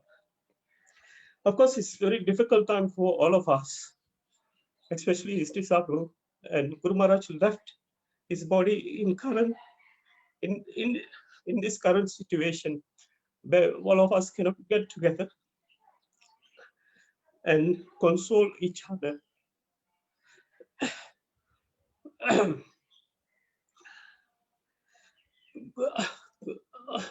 All of us, especially his disciple in Malaysia and Singapore, are very fortunate to serve Guru Maharaj personally.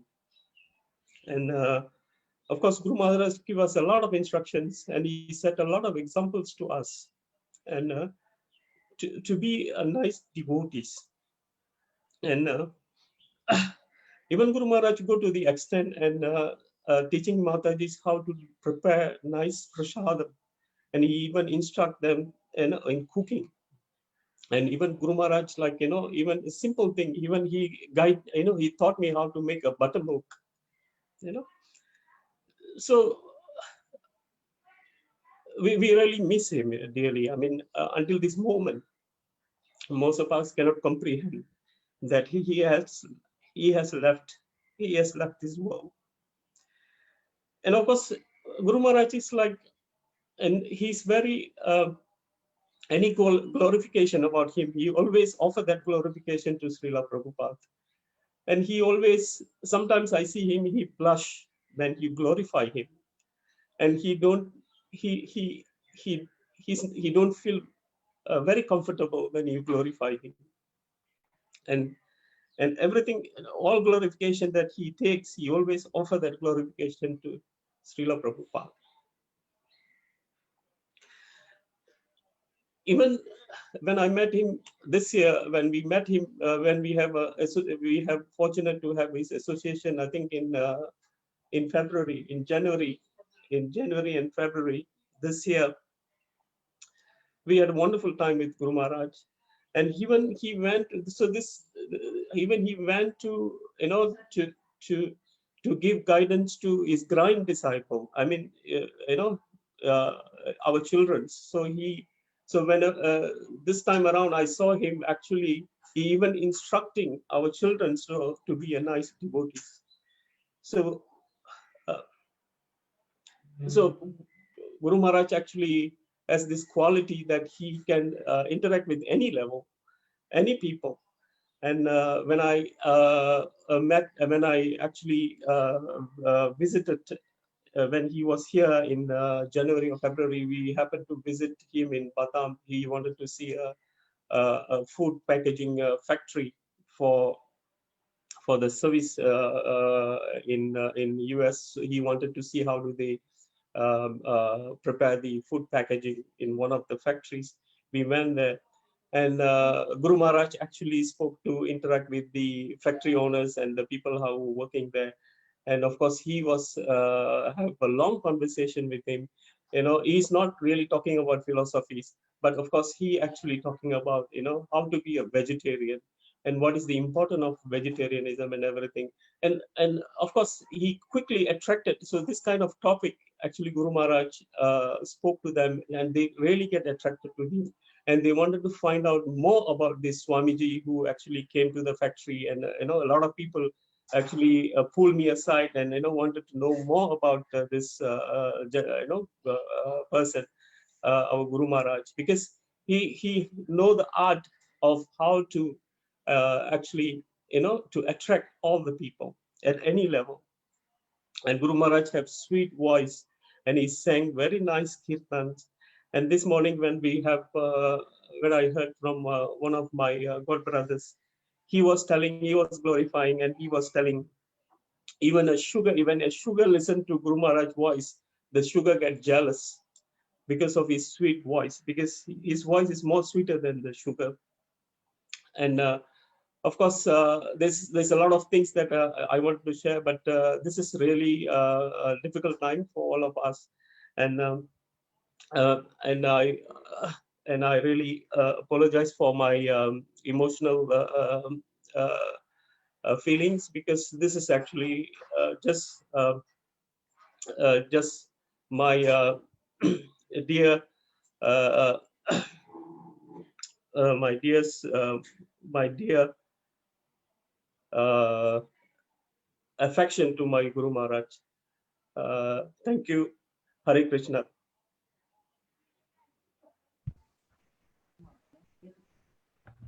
Hare Krishna, Vishnu Dev Prabhu. We understand, Prabhu, we understand the sadness that we're missing our own father, and also we'll be missing our god uncles.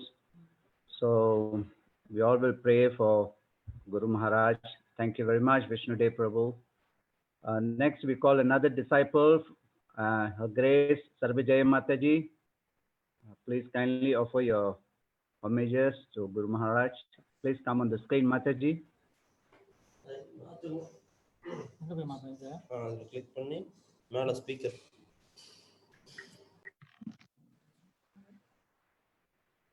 Sarvajaya Mataji, are you there, Mataji? Hare Krishna, Prabhu. You can speak, Mataji. Please, can speak now. Namo Vishnu Padaya Krishna Prasthaya Bhutale Srimati Bhakti Charu Swami Dinamini Srimita Cheta Supraneta Vakmincham Rasaprutam Prabhupada Gada Pranam Naumi Bhakti Charu Padam.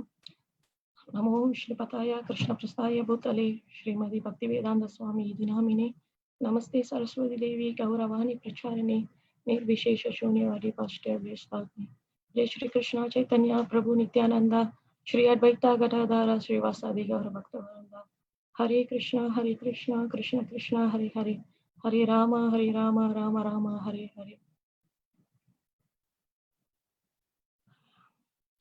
Although I cannot still accept the departure of my Guru Maharaj, today I am proud to be disciple of such a great warrior.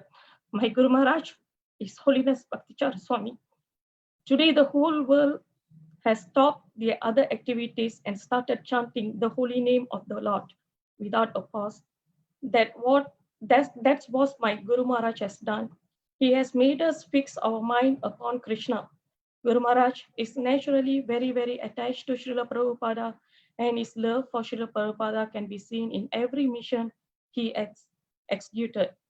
Guru Maharaj only happiness was in serving at the lotus feet of Srila Prabhupada, and probably that's why today Guru Maharaj has departed. Only because of his dear beloved Guru Maharaj called him. Today, every single devotee around the globe is glorifying Guru Maharaj as a warrior who has departed with so much of glory and has done so much of wonders after Srila Prabhupada.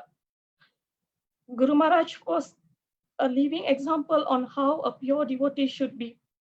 Anyone you ask will say how compassionate, how loving, how devoted, and how merciful Guru Maharaj is. Today, anyone may ask, what was the need for Guru Maharaj to go to US at this crisis? Guru Maharaj said, I can't be holding here when my disciples are in such a perilous battle that a warrior cannot be hiding. He rather fight the battle and die with glory. This was also the same exact words of Srila Prabhupada when he was sick, yet he was adamant of going to US to spread Krishna consciousness. Guru Maharaj has done what Srila Prabhupada had desired, to spread Krishna consciousness to the Western world, and today, with heavy heart, I tell you all, Guru Maharaj has done it. He has made not only the Western people to chant the holy name, but the entire devotees around the globe.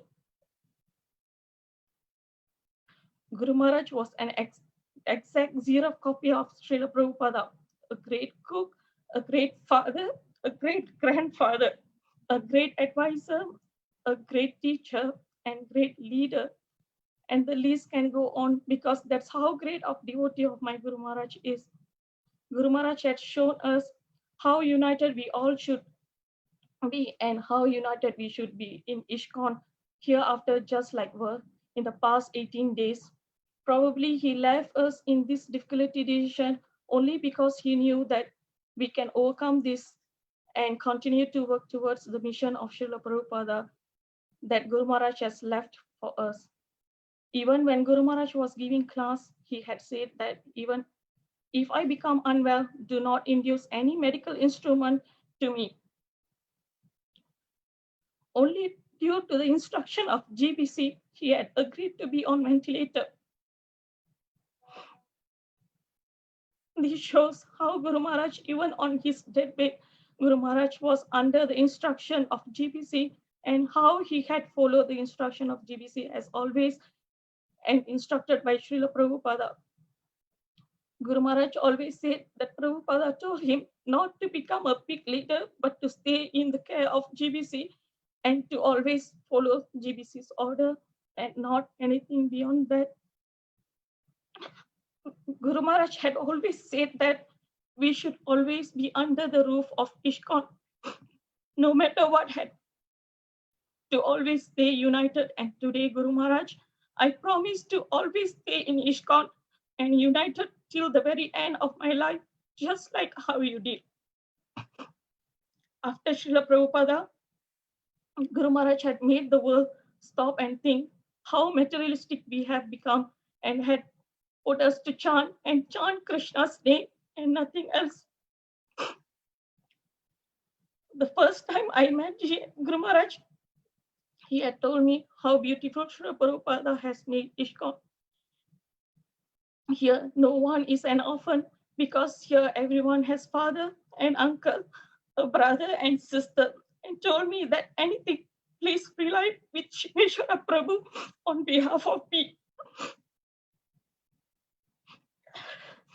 I would like to express my heartiest thanks to His Holiness Bhakti Swami Maharaj for being with us for past 18 days and being a moral support as well. Thank you, Maharaj, for bringing Guru Maharaj back to India. Thank you. This is the only thing I can afford now. Thanks to Jagannath Mandir as well for holding these prayers. Today, I humbly request everyone to read portion of mercy, because the glories of Guru Maharaj cannot be finished by just talking, because there are so much cherries about Guru Maharaj. Hare Krishna.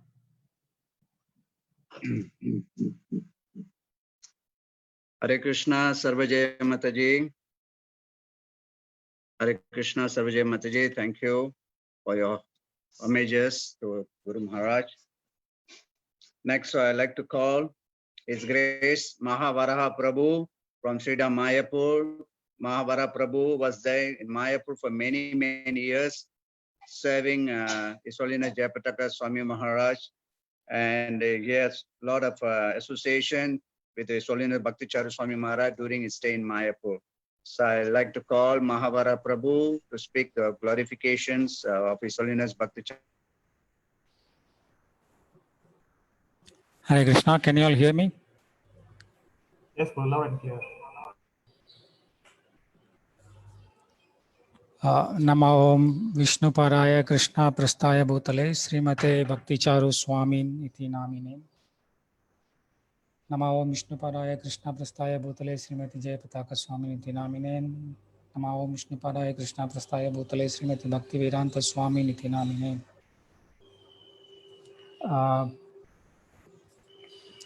I will not take much of your time because I know there are many more speakers and we are nearing the time for the Puspanjali and Guru Puja for His Holiness Bhakti Charu Swami Maharaj. I first met His Holiness Bhakti Charu Swami Maharaj at the Calcutta airport in 1996 when we were sitting outside the airport. We saw Maharaj was passing by with his white color car. He was sitting inside and he was waving hand at us. Some of our Malaysian brahmachari, we were there. So that was my first darshan of Maharaj. Of course, earlier we have read his books, the Vaishnava etiquette books, but that was my first darshan. Then we met him a couple of times whenever we went to Mayapur and other part of India, we met him during the festivals. And I think in 2000, he came to Malaysia to promote the Abhay Charan series. And before that also he came, he called up Simeshwara Prabhu and told him that he's coming to, as Simeshwara Prabhu mentioned, that to find out the replication of the, these, to make more copies of the videos. And that is when I was so fortunate I had the opportunity, thanks to Simeshwar Prabhu and Uttama Chaitanya Prabhu at that time, because they assigned me to take care of Maharaj. That 5 days to almost, I think, a week, we were staying in Mahayogi Prabhu's apartment. And somehow I was fortunate enough that I was staying alone with Maharaj in that apartment. I was sleeping in the hall and Maharaj was sleeping in the room and was serving him by massaging him in the night, cleaning his room. And also he engaged me in some of his cooking. He told me how to make noodles. He gives me the list of ingredients to be purchased. I go purchase, come, and then he taught me personally how to make some special noodles, 2 or 3 varieties of them. And that was the kind of personal care, and he makes anyone, as a matter of fact, makes everyone to feel as if, as Ajamal Prabhu said, that he knows you for a long, long time. And the kind of warm smile and the warm embrace he gives whenever he sees you, that will always melts your heart. So that 1 week of association with him, it took me another probably 2 or 3 weeks for me to really recover from that separation after having such a long association with him. And after that, my close relationship with Maharaj started when we met in India, especially when Solinas Japtaka Maharaj had a stroke. Since then, for the last 12 years, Maharaj has been always very encouraging, inspiring, very close, and always encouraged me to carry on serving His Holiness Japtaka Maharaj. Whenever he sees me, we meet like 4 or 5 times in a year in different places for meetings. And so he always, the moment he sees me, he gives me a very tight embrace, and then he will ask, how are you and how's your Guru Maharaj? He'll inquire about his health, and he will end the conversation by telling, thank you for taking good care of your Guru Maharaj. Please take care of him. So this word of the inspirational word, and he always encouraged me in this way. And whenever Japtaka Maharaj was in the hospital due to some health crisis, without fail, he used to call me like at least once in a week to find out how Japtaka Maharaj is doing. And to make my speech short, I will just explain some of the things which happened in the last 18 days. The day we came to know that Maharaj was admitted in the hospital, immediately Japtaka Maharaj, I told Japtaka Maharaj in his room that His Holiness Bhakti Charu Maharaj has been admitted in the hospital in USA. Then immediately he called his personal doctor, who is also here in Mayapur, but he works for the hospital in the US for many hundreds of different network of the hospital. So he told the doctor, do whatever it can to help Bhakti Charu Maharaj. Then immediately we called up Guru Gauranga Prabhu in the hospital, because this doctor, he has he works for the hospital, so that made it very easy. So immediately we formed a team of doctors, about 4 or 5 doctors of personal doctors of Japtaka, and then we brought in other experts along with. We also added Guru Gauranga Prabhu, who is the senior disciple of Maharaj from Orlando, and few other doctors, Maharaj disciples from South Africa, UK, and many other devotee doctors from US, UK. They all joined, and about 20 doctors worked full-time 24 hours 7, always monitoring his health. And they had like some of them, they really worked very, very hard, especially this Dr. Vinay from Mayapur. He really worked very hard because he was the person who was communicating between our devotee doctors and the hospital doctors. And he worked like probably 16, 17 hours a day without sleep because of the time difference. And I should tell you that all these doctors, they worked really hard, tried to somehow save Holiness Bhakti Charu Swami Maharaj, but of course Krishna had his plan. And how Maharaj, the last 1.5 hours before he departed to the spiritual world, somehow we tried our level best to somehow get a devotee in to be with Maharaj at that time, at least before something unexpected to happen. So we had Pran Govinda Prabhu, who is Maharaj, one of Maharaj's relatives. I think he's a cousin or nephew probably. So he was in Orlando, Alachua, then he was called in to quickly go and to be with Maharaj. So that we got that happen. And according to Prabhu, when Prabhu chanted the Panchatattva mantra and Hare Krishna mantra, Maharaj opened his eyes. And also this hospital that Maharaj is admitted in is it's a 7-day Adventist hospital, though it's a Christian missionary hospital, but they allowed Maharaj to keep his Brahmin thread and neck beads, almost till the last days. And when Maharaj went in, he went in with Bhagavatam. And also we had iPad constantly showing different pictures of the deities. And before Maharaj was admitted in the hospital, they were worried that because of the COVID-19 situation and due to a lot of restrictions, Maharaj, of course, they may not allow anyone to go in, but and the devotees were worried that Maharaj going to be in there alone in the ICU. Then he told Guru Gauranga Prabhu that Srila Prabhupada and Krishna, they are always with me, so not to worry. So that was some of his words, that he was never been alone in the ICU, though we may externally we may see that he was alone, but he was not alone there. He was always with Srila Prabhupada and Krishna.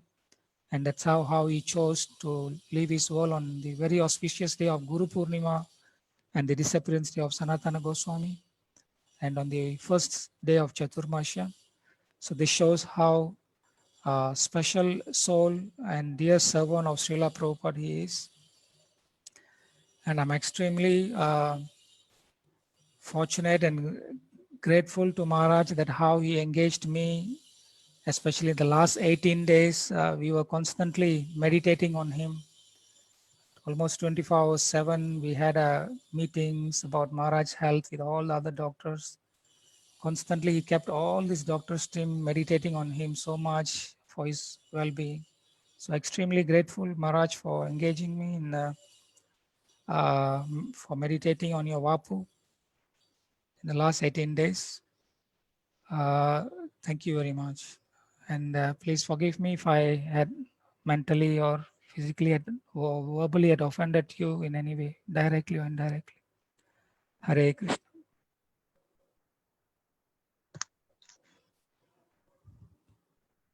Hare Krishna. Thank you very much, Mahavara Prabhu, for sharing with us your association with Maharaj. Next, we'd like to call our Malaysian devotees. Those devotees are from the 1980s during Bhakti Charu Maharaj came to Malaysia. So they had a wonderful association with them. So I'd like to call the first speaker is Grace Tyaga Chaitanya Prabhu to speak a glorification on Maharaj. Tyaga Chaitanya Prabhu, you please come on the screen, Prabhu.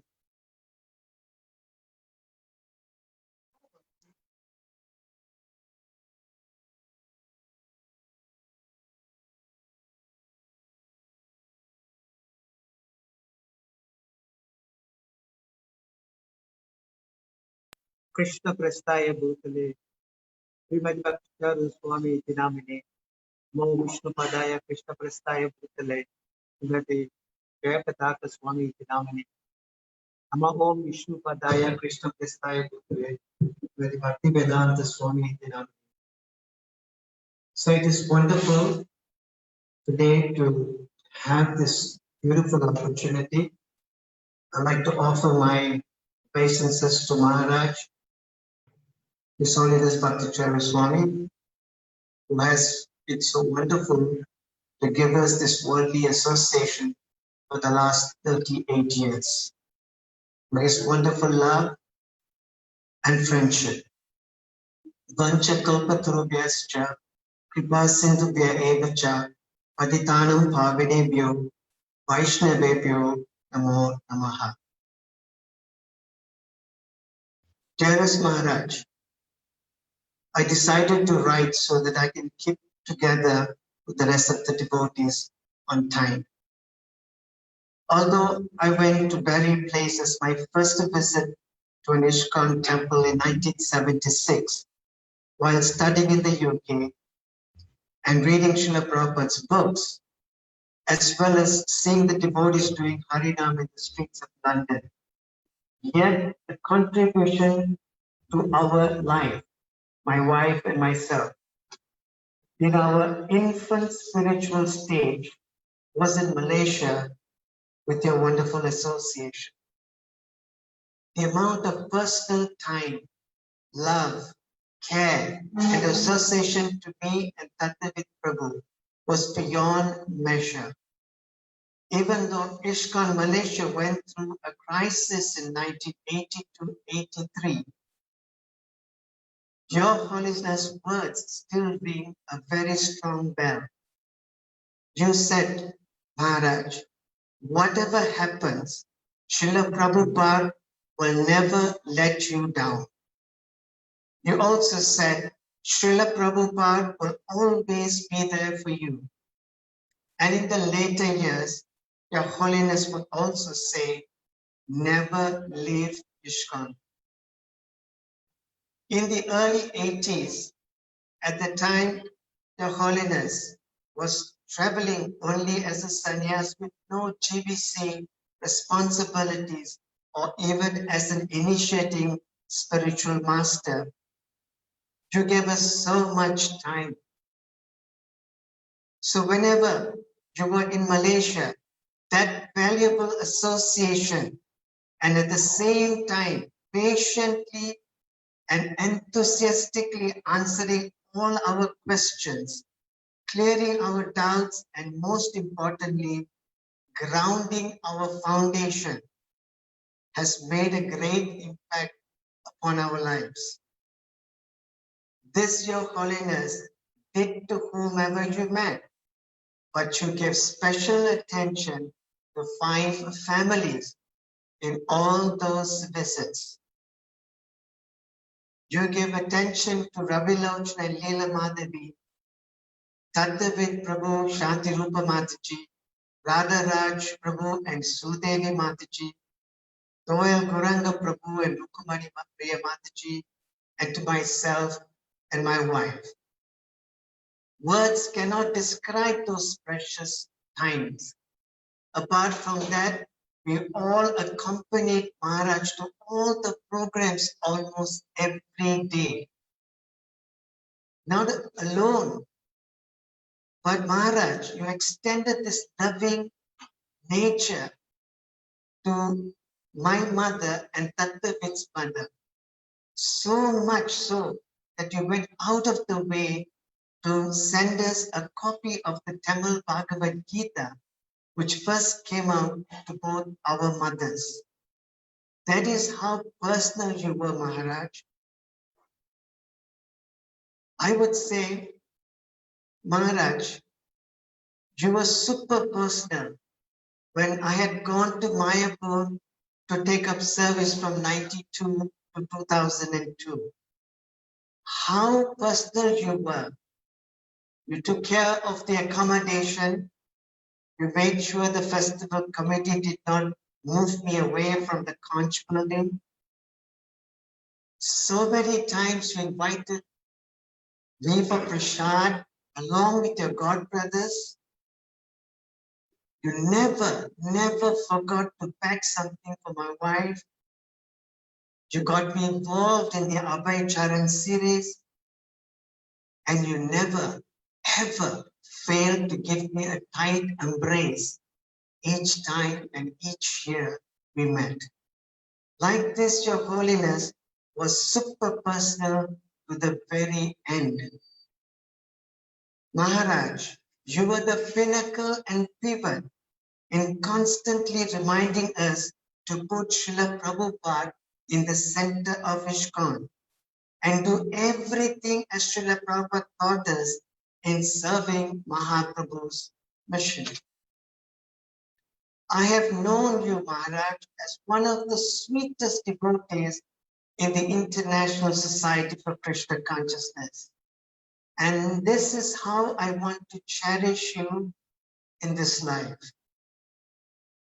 Your beautiful, sweet association, your mannerism is sweet, your speech is sweet, your classes is sweet, your cooking is sweet, your service is sweet, your leadership is sweet, your personal guidance is sweet, your kirtan is sweet, your caring nature is sweet, your cooperative attitude is sweet, and your big thinking in everything that you want to do for Srila Prabhupada is sweet.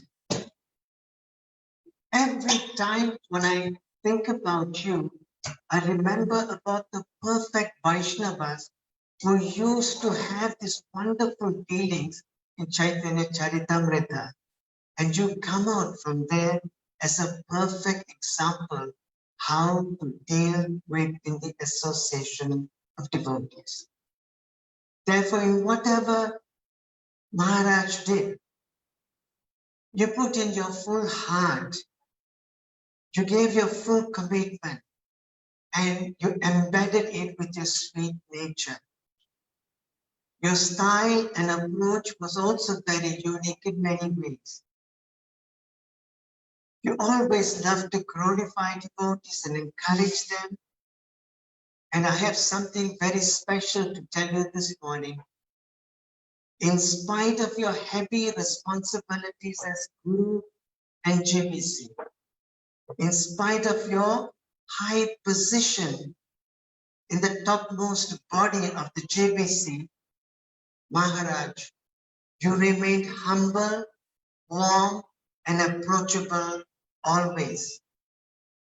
So if an individual like me feels this great separation from your departure and being bereft of your wonderful association, I am just wondering how much will your disciples and the ISKCON community as a whole will feel by this sudden departure. So this morning, Maharaj, I'm going to beg you for something very special. On behalf of the entire community of devotees, Maharaj, I'm begging you, please kindly place your lotus feet on all our heads and bless us that we can make similar spiritual advancement as you always encourage. His Holiness Bhakti Charu Maharaj. Srila Prabhupada ki jai.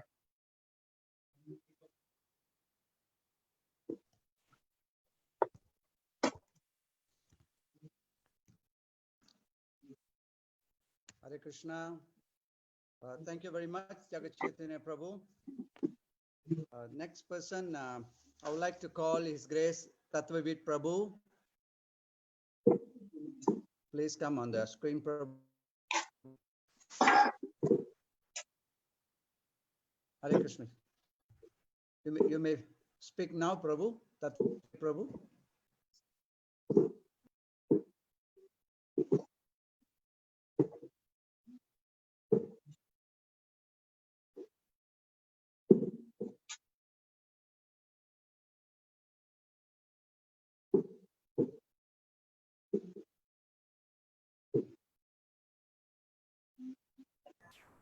Hare Krishna, Tathir, you may start.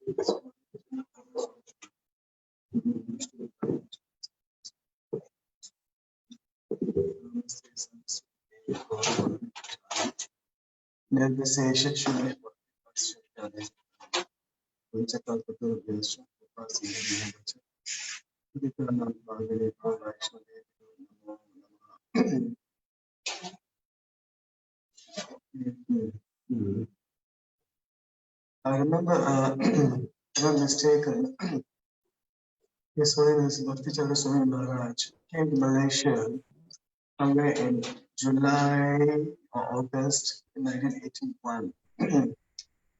That time we were in Ananga Singh temple. Okay, we came and I stayed in the temple. The first day I gave a class, and then the next day morning I came, and the devotees, because those days devotees and Maharaj cried. They still said certain things and Maharaj was crying, and I felt very, very bad. Why was Maharaj crying? Then after that, they came up to me and said, why don't we go to your house? I said, okay, Maharaj. we go to a house. So I took Maharaj to a house, but I did not ask him what happened. I know they would have told no, nonsense and things, so I did not ask Maharaj and embarrass him. So Maharaj came to the house and then he said, I'd like to stay here for some, not one night. Nice to be in the house. Why don't we go to the supermarket and I will buy some things and cook? He likes cooking very, very much. So I took him to a supermarket, and he went and bought some cheese, some noodles, and, like pizzas, pastas, noodles. So and he's very particular in making sure that it's the right thing, the right type of cheese, the noodles, the spaghettis, whatever. And he came and we showed him where the kitchen is, and he said, "No, I will do all the cooking myself." So he used to do all the cooking, and he used to do the offering. And then Chaitanya used to come to the house, and he used to give a class. He used to give a class, and wonderful classes. He used to give wonderful classes, and he spoke about the philosophy very, very clearly and very nicely. What's in the Srimad Bhagavatam? He presented so nicely, and he made us understand the actual philosophy. His voice was very, very sweet. He spoke very nicely. So it was very nice having Maharaj, and like that I used to say. So the next day, and the evenings I was taking back. And then the morning he used to give a class. And that time he was also giving class with the glories of Prabhupada for a few days. And I think all those classes are recorded. Is it with you? You brought a disciple and you give it to him. Cassettes, all the cassettes. I think I got 20 cassettes. I don't know on Sunday. Yes. So everything, every day, all his classes we recorded it. And some of them in video form. It was wonderful to hear, So I gave it to Nagaji and I don't know, I think they have been into CDs and things so. And very, very, very nice classes for the beginners. So then he was doing that, he was speaking on the Lord's of Prabhupada also for a few days. And then I used to bring him back to our house and then the same thing. And he used to also give a class there. Do a nice kirtan, and his kirtan is fantastic. Very sweet voice. Wonderful. Okay. And then some point of time, I wanted to go to America in 1986. So Maharaj says, don't marry. Where are you going? I said, I'm marrying in Los Angeles. Okay, you can see one Charu Prabhu, his proper disciples, he will take good care of you. Then I said, I'm going to Chicago also. He said, okay, there's another person name or something. The name. And he said that. So he gave a nice letter. I still got a letter with me. So you can see all these people, they take good care of you. So you're such a caring person, wonderful person. And whenever I see him in Mayapur, he'll come and I feel very embarrassed. I want to pay obeisances, fall at his feet, but he come hug me. He said, no, you're my friend. Why are you falling at my feet? I don't know what to say. And he come hug me tight. And once I went with Ravi Lochan Prabhu in Mayapur. He saw Ravi Lochan, he liked him so much. He said, "Come to the house. I'm going to cook for your pasta or some noodles. You must come and eat there." So I think Concha Lotus, he's got a room there. So he cooked and he called us. So Maharaj has a passion to cook and serve the devotees. So we serving him, he likes to serve the devotees. And then, of course, by the mercy of Chitrangada Mataji, Brenda and I had a good opportunity to go to Ujjain. See, Maharaj, when I'm mistaken, he was born on the 17th of September, 1945. Okay? And that's the day, September 17th, Boston, Prabhupada's arrival. So he'll have a Prabhupada's week seminar, in Ujjain every year, right? Every year. Prabhupada's Smaran, and we had a good opportunity. They gave us a wonderful room to sleep, to stay, Brenda and I, and every day nice classes, you know. And also we had, of course, separately he had his job to do also, right? The next day, so we did the separately the next day. So they asked me to speak, so I spoke some glories of Maharaj on his 20 days in Malaysia. Wonderful. And I used to drive, and when he was in Malaysia, I used to drive him to next to Singapore. I used to drive him to Singapore, all the way to Singapore. And sometimes in between, we get hungry, you know.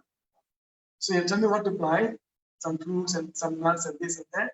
I'll bring it and give it to him. He'll do the offering in the car itself. Make the offering, and then he said, okay, let's share them now.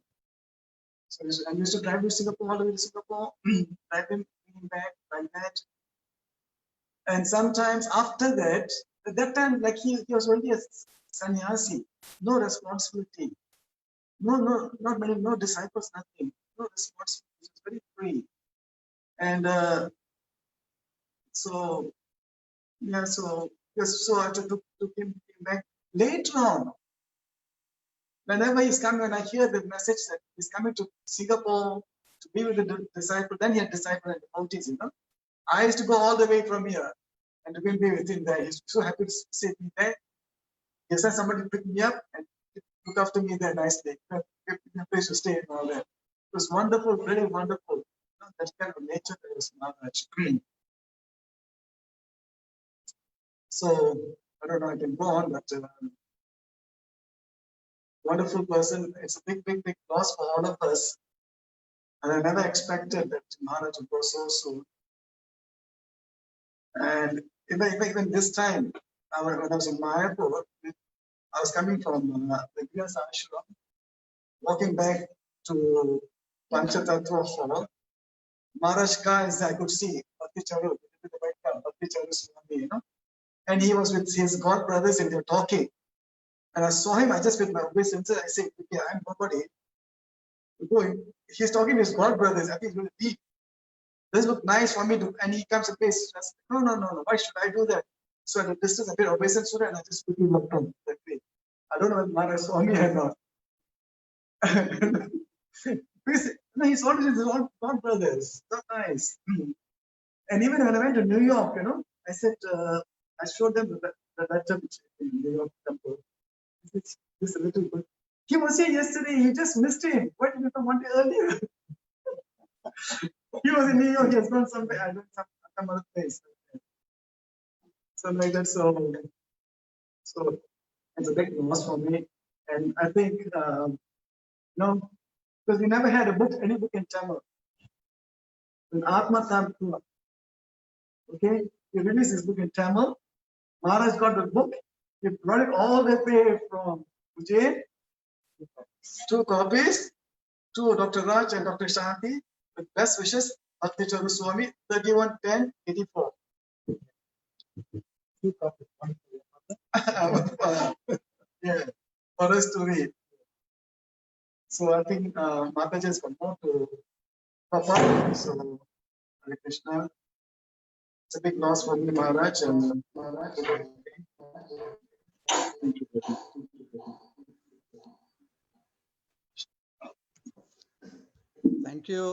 you very much, Sri Tatvi Prabhu.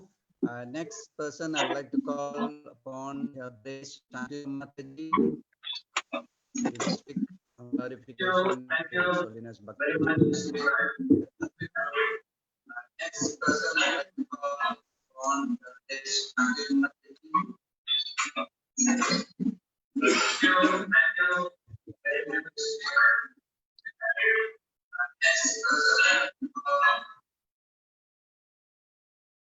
Hare Krishna. Namo Vishnu Padaya Krishna Prasthaya Bhutale Srimati Bhakti Charu Swami Namine. Nama Vishnu Padaya Krishna Prasthaya Bhutale Srimati Jayapataka Swami Namine. Nama Acharya Padaya Natai Kripa Pradayane Gorakada Damadaya Nagragramatarine. Nama Vishnu Padaya Krishna Prasthaya Bhutale Srimati Bhakti Vedanta Swami Namine. Namaste Saraswati Deve Gauravani Pracharine. Nirvisesha Shunyavadi Paschatya Deshatarine. Vancha Kalpatarubhyascha Kripa Sandhu Vayevacha Patitanam Pavanebhyo Vaishnavebhyo Namo Namaha. Hare Krishna. Unqualified as I am to speak anything about such a great personality, I am indeed thankful for the mercy of His Holiness Bhakti Charu Swami, His Holiness Jayapataka Swami, and the Parampara to have given me this opportunity to glorify Maharaj.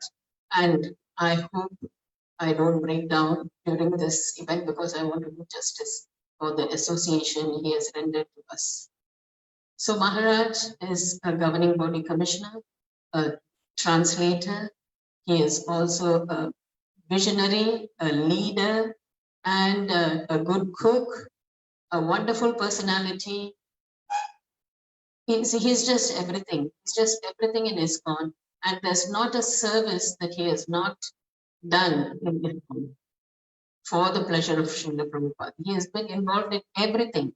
Everything, it's really very, very difficult to recount his services to Srila Prabhupada. And he did all this with great enthusiasm, with great sincerity. This is very, very important. And without the how should I put it? Without the aim of having there's no personal motive. The only motive was to please Srila Prabhupada. That was his only motive throughout his life. And I would like to just share this, his own words from his book, The Ocean of Mercy. So Srila Prabhupada was an ocean of mercy, and Bhakti Charu Swami, I think, is also an ocean of mercy. And this book, which has a nice, it has a nice picture. I'm not sure if you're able to see. It has a nice picture where Prabhupada is holding the hand of a small child, And when this book was released, I actually asked, he came here personally to release this book in Kuala Lumpur. I'm not sure of the year, just a few years back, I think. Okay, Chitrangada reminds me as 2008, 2019. And at that time, I was requested to ask a few questions or just interact with Maharaj on this book. And I was wondering, what am I going to do? Of course, this book was a splendid book, very, very, very well written. Prose was excellent, far excellent. The English is so sweet.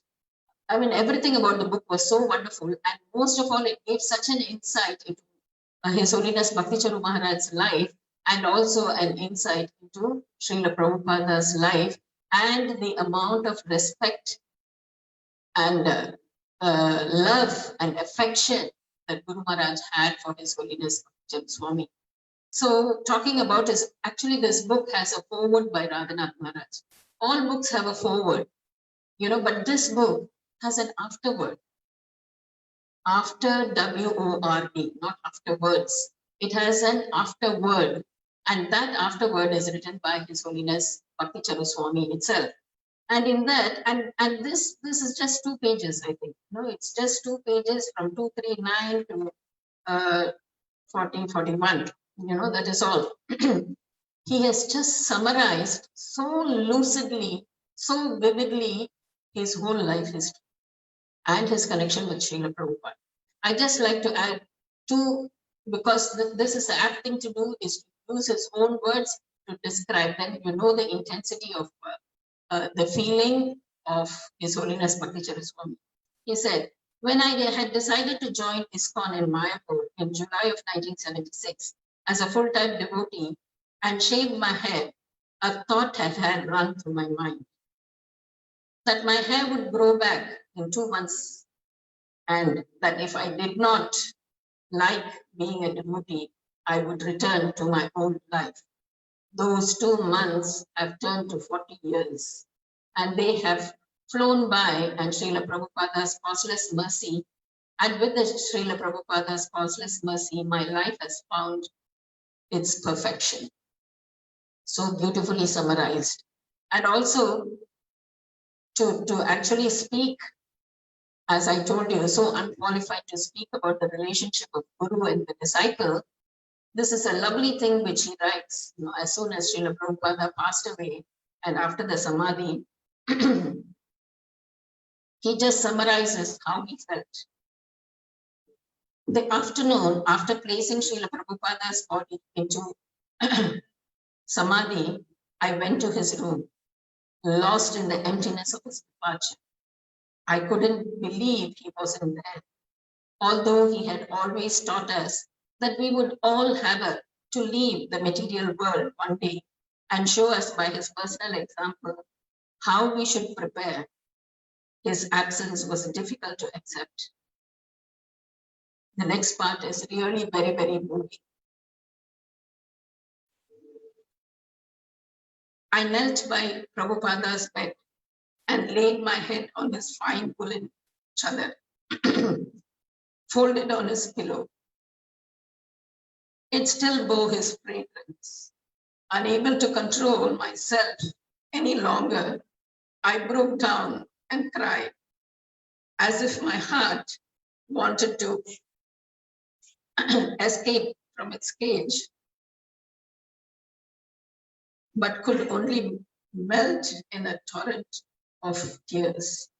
I just let my agony go out into sobs. So this was how His Holiness Bhakti Charu Swami felt, and this is exactly how we are feeling now. It is an extremely difficult situation, and how much of a philosophy we speak. Yesterday even Bhakti Purushottam Swami could not bring himself to speak anything, because he said, whatever philosophy is spoken, but when you are separated from a guru physically, it is a great loss to bear. It is almost an impossible loss.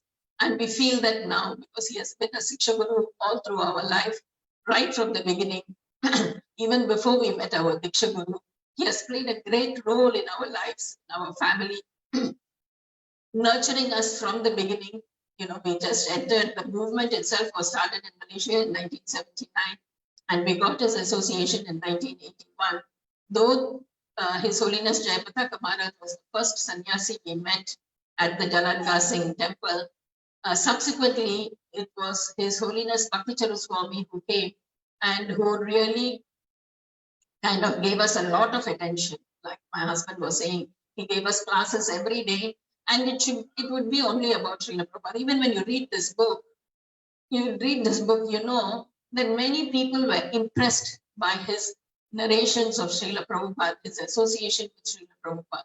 It is such a beautiful thing, and many of us god brothers, just got so carried away, so impressed by his descriptions of his association with Srila Prabhupada, that they actually inspired him and forced him to write this book. And that's how he wrote this book. So this is what His Holiness Bhakti Charu Swami is. And on a personal note, I have many things, many ways he has inspired me, and many ways he has actually molded us, we should say. He actually molded us into being real ISKCON devotees, himself being Prabhupada's man to the core. Every inch of him, he always portrays himself as a Prabhupada's man. You can see the pictures. Those pictures are from our house when he was helping us cook, feast, and give us a lot of association. I remember once he called all the Matajis. It was Leela Madhavi, Sudevi Mataji, Rukmani Priya Mataji, and myself. We were just four of us. And he told us, we were all sitting very close together like this, just a small get together. And he said, with folded hands, he said, I beg all of you to always use sari. He said that. He said, I beg of you. Because he said, this is the traditional dress. This is the Vedic culture.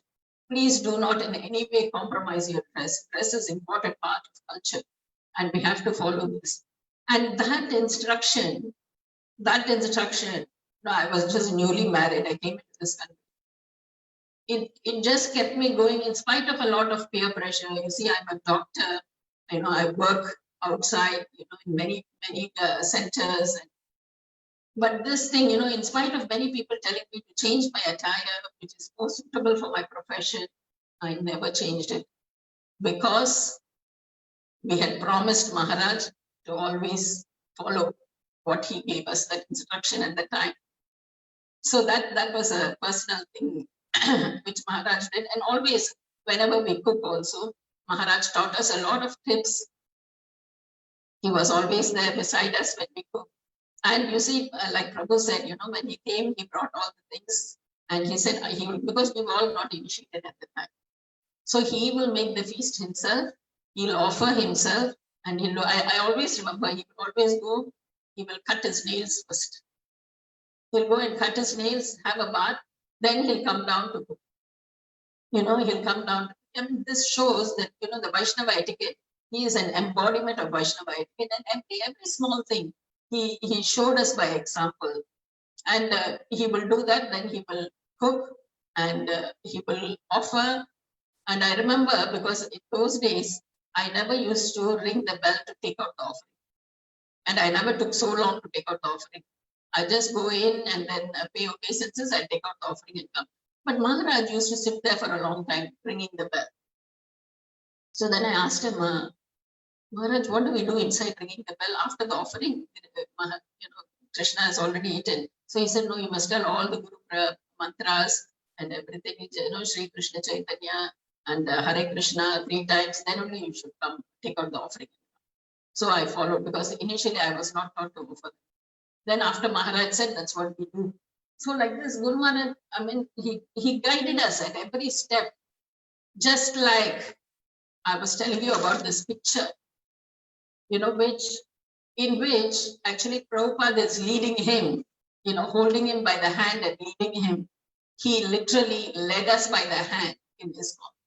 He led, and if at all we are having some strong foundation in ISKCON, despite so many problems in ISKCON, which we were personally involved and, personally took part in defraying either that or being informed or asking to be careful and so many things, we remained very loyal to Srila Prabhupada.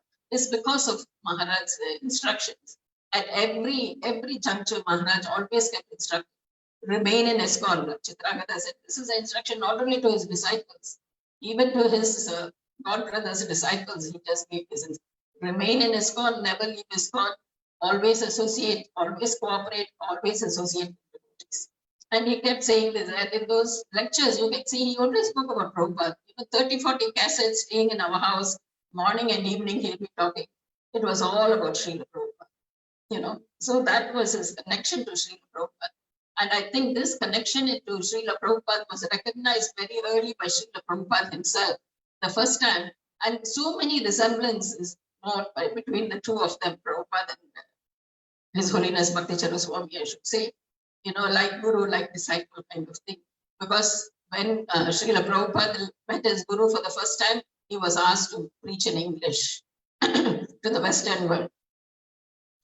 When Bhakti Charu Swami met his guru for the first time, he said he saw his Bengali prowess and he saw that he's a very, very, very sophisticated Bengali person coming from a very nice family, well-to-do family, and his mannerisms and all that.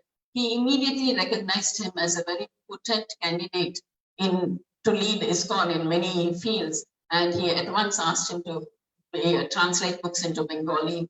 And similarly, many ways, there's Bhakti Charu Swami, both of them were Bengalis, and then he recognized him and made him a secretary first.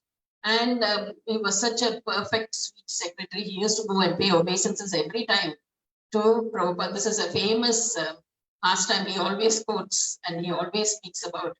And Prabhupada actually tells you don't need to pay every time you enter the room, you don't need to pay obeisances to me.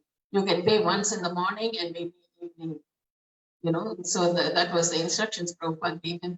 Like that, and he, whenever he introduced us to his god brothers or his own disciples and all, he'll say, oh, these are friends from Malaysia. He never said anything else, he will always address people like that. And it's a little embarrassing for us, but still he always did that. And he was extremely friendly, extremely, what should I say? He was a very good mentor, even in my cooking. He gave me so many tips. When gulab jamuns, as much as Charu Swami helped me to perfect those gulabs, Maharaj always commented when I made them. So it should have been a little softer, I think. Do this, do that, and things. He has also helped me even with anything he eats. And that famous 1 week with my Mahavaraha Prabhu, actually he stayed longer because he felt he did not feel very well. I wouldn't say he was very sick, but he did not feel very well and he cancelled his flight. At this juncture, I would like to thank His Grace Mahayogi Prabhu and Joshna Mataji.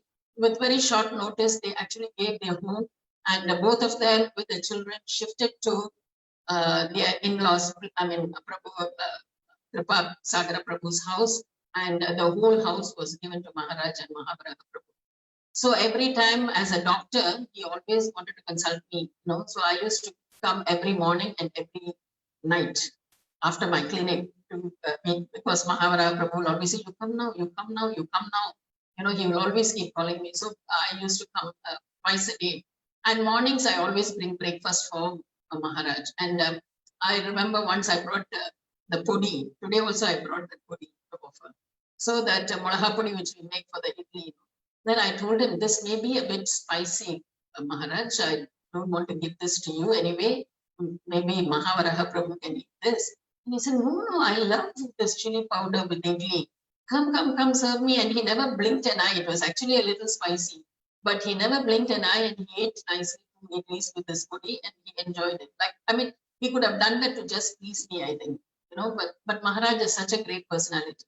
He always likes to please others. He always wants to make others comfortable, like Mahavaraha Prabhu was just saying.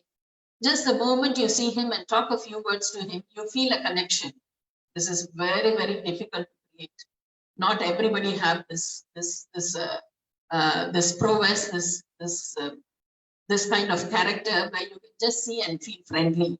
But Maharaj had that smile, that beautiful smile, that sweet smile all the time. Shanti Rupa, and or sometimes Mataji. And once I think, he used to come to our clinic quite often, spend some time. Prabhu will also be there. And once he saw some prayer, I used to have a file where we used to keep all the prayers, which I just print out and keep, like Ratikashtakam. It was, I think, during that time, it was Chaturmas. So he was saying, what's this file about? And it was actually opening. When Maharaj came, I think I was reading something from there. So when he came into the room, it was actually open. So he said, what is this? And he started going through everything. Then I told him, he was so impressed.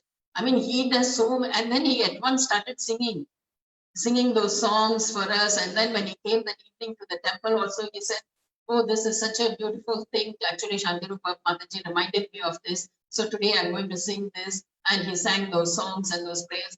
Like that, Maharaj is so personal, so friendly.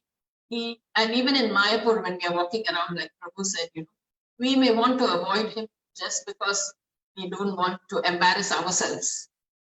So we will just try to walk away from him and he will somehow spot us out.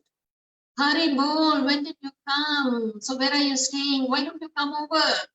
That kind of thing, and always inviting us for food. One day I remember when I entered his room, I was so shocked because it was so neat, clean, sophisticated, and then he took me right into his room and I saw all that sophistication. I was a little shocked, but when I went into his personal room, it was just a small single bed with a very thin mattress.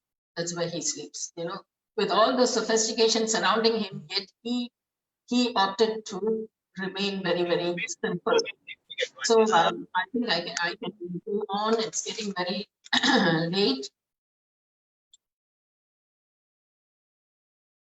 And yes, this one, I think if I don't mention, then I'll be a person without gratitude. During 2008, when Srila Guru Maharaj had this health crisis, I wanted to fly to Mumbai along with Simeshwar Prabhu and Mahavaraha Prabhu. Both of them went. But both of them told me, don't come now. We will first go because you're a lady. It may be difficult. We can go and stay anywhere, anything, but for you to find accommodation and everything will be very difficult. So you don't come now. Let's go first. Because we heard that there are a lot of people there and things are not in order. So I said, okay, I'll be here. And then they told me that somehow I got the news that Bhakti Charu Swami is there with Maharaj, with our Guru Maharaj. So at once I called Bhakti Charu Swami, and he was extremely helpful. He really consoled me so much. And then from then on, he immediately introduced me to the CEO of the Bhaktivedanta Hospital, who was standing next to him, Dr. Madhavananda Prabhu. And both Madhavananda Prabhu also gave me his number. And I never used to call them because I feel bad calling them, they're big personalities. But every day Bhakti Charu Swami called to give a report on Maharaj. Every day he called me and he said, Maharaj is like this, Maharaj is like that. I just went in and saw. Like that, he gave a report every day. And after that, one day we somehow got a news here, some message to some devotee, saying that actually our Guru Maharaj left his body. There was a message, some I think, I don't know, some culprit has done this, Then at that time there is some fun. I don't know if it's a Sunday feast. I don't recollect properly. The temple was quite crowded, so I just ran out to the car park, because I didn't want to break down or make any scene in the temple in front of devotees. So I went to the car park. Prabhu also followed me, seeing why I'm running out like that. And then I at once called Bhakti Charu Swami. And Bhakti Charu Swami, I just asked him, how is Guru Maharaj? And then he said, oh yes, I just came out of the room after seeing Guru Maharaj. He's fine. I just read the Bhagavatam for him. He's like this. And then I heaved a sigh of relief. And then I came back inside and told Subhisha, it's just some false news that is being spread. So like that, Bhakti Charu Swami actually gave us so much support during the crisis. And I'm glad that the health team of His Holiness Jayapataka Swami this time actually gave a lot of support to the devotees during His Holiness Bhakti Charu Swami's crisis also. So this is how the whole ISKCON works. We are a God family. We belong to Srila Prabhupada's family, and we help each other in times of crisis. Thank you, Hare Krishna. I don't know if I should Hare mention. Krishna. Okay. At one time, Hare Krishna, Maharaj Sanjay actually wanted us Mataji. to get dresses from Ujjain. Ujjain was doing dresses. So I ordered a few dresses for our Jagannath Baladev Subhadra from Ujjain, and then we were just having nobody was here, just we are having a friendly chat about deities. And he told me that Jagannath Baladev Subhadra should be at the end, in the altar. Why are you keeping them in the middle? So I said, this is Jagannath Mandir, Maharaj. This is Sri Jagannath Mandir. We've named this temple after Sri Jagannath. So Jagannath should be in the center. He said, whatever it is, Jagannath should be on this extreme side. Because when you are installing deities, they go by the mood of the deities. So Jagannath is in the highest mood. He is in the Vipralamba mood, in separation from Radha Rani. He is in the Shamasundar mood. So he should be highest. He should be there. So I said, in case in future we install Radha Krishna, so where should we place Radha Krishna? Is that the height? No, the mood is higher than Radha Krishna. So they should be at that end and Radha Krishna should be in the middle. So that was his instruction before. I said, I even told him, nobody advised us. So far, so many sannyasis came, so many people, so many GBCs were here, but nobody told us this point. But he said, no, this is right. You have to do this, he said. So that's about, he's so meticulous. That is the point. He's meticulous in everything. Everything he's very meticulous. So thank you, Hare Krishna. I don't want to take much time because we have Pushpanjali. We have another speaker, Mahayogi Prabhu is meeting. So we will call him now. Hare Krishna, thank you. And I also like to take this opportunity to thank the disciples At various times, they have helped me personally as well as in the temple. I also like to beg for forgiveness from Maharaj for all offenses committed towards either his disciples or himself, knowingly or unknowingly. And I also beg the deities, Sri Jagannath Baladev Subhadra, Sri Nitai Sundar Gaurahari, and Radha Shyama Sundar, to shower their mercy and blessings upon Maharaj. And we all know his destination, but yet we are seeking this, and also to give all of us strength to bear this insurmountable loss. Thank you. Hare Krishna. Hare Krishna. Hare Krishna. Thank you very much, Shantirupa Mataji. Now I'd like to call the next person is Mahayogi Prabhu. I'm sure many devotees have seen the video clips of Bhakti Charu Swami Maharaja. There's a picture with Mahayogi Prabhu, Joshna Mataji, and the family. During Maharaj's days, Maharaj was carrying Mahayogi Prabhu's son. So Mahayogi Prabhu will have something to say with us, share with us. Mahayogi Prabhu, please, you may speak, Prabhu, come on the screen. Thank you. Hare Krishna, Prabhu. Thank you very much. I'm actually Bhakti Charu Swami, I would say, is a jewel crown of Srila Prabhupada's movement. Definitely one of the jewel crown. All right. Maharaj has dedicated his whole life for Srila Prabhupada's mission from a very young age. And it is my good fortune during that time in 2002, many sannyasis, because our temple was under renovation, they always stay in my house at that time. And at that time, Bhakti Charu Swami was staying here. He's supposed to stay for, I think, two days. And at the end, he ended up staying here for, I think, 4 or 5 days. Because like what Shantirupa Mataji said, he was not so well. So he said, after 2 days, he came and told me and my wife, Prabhu, I want to stay here a bit longer. So we said, okay, no problem. It's not an issue. So he stayed here longer.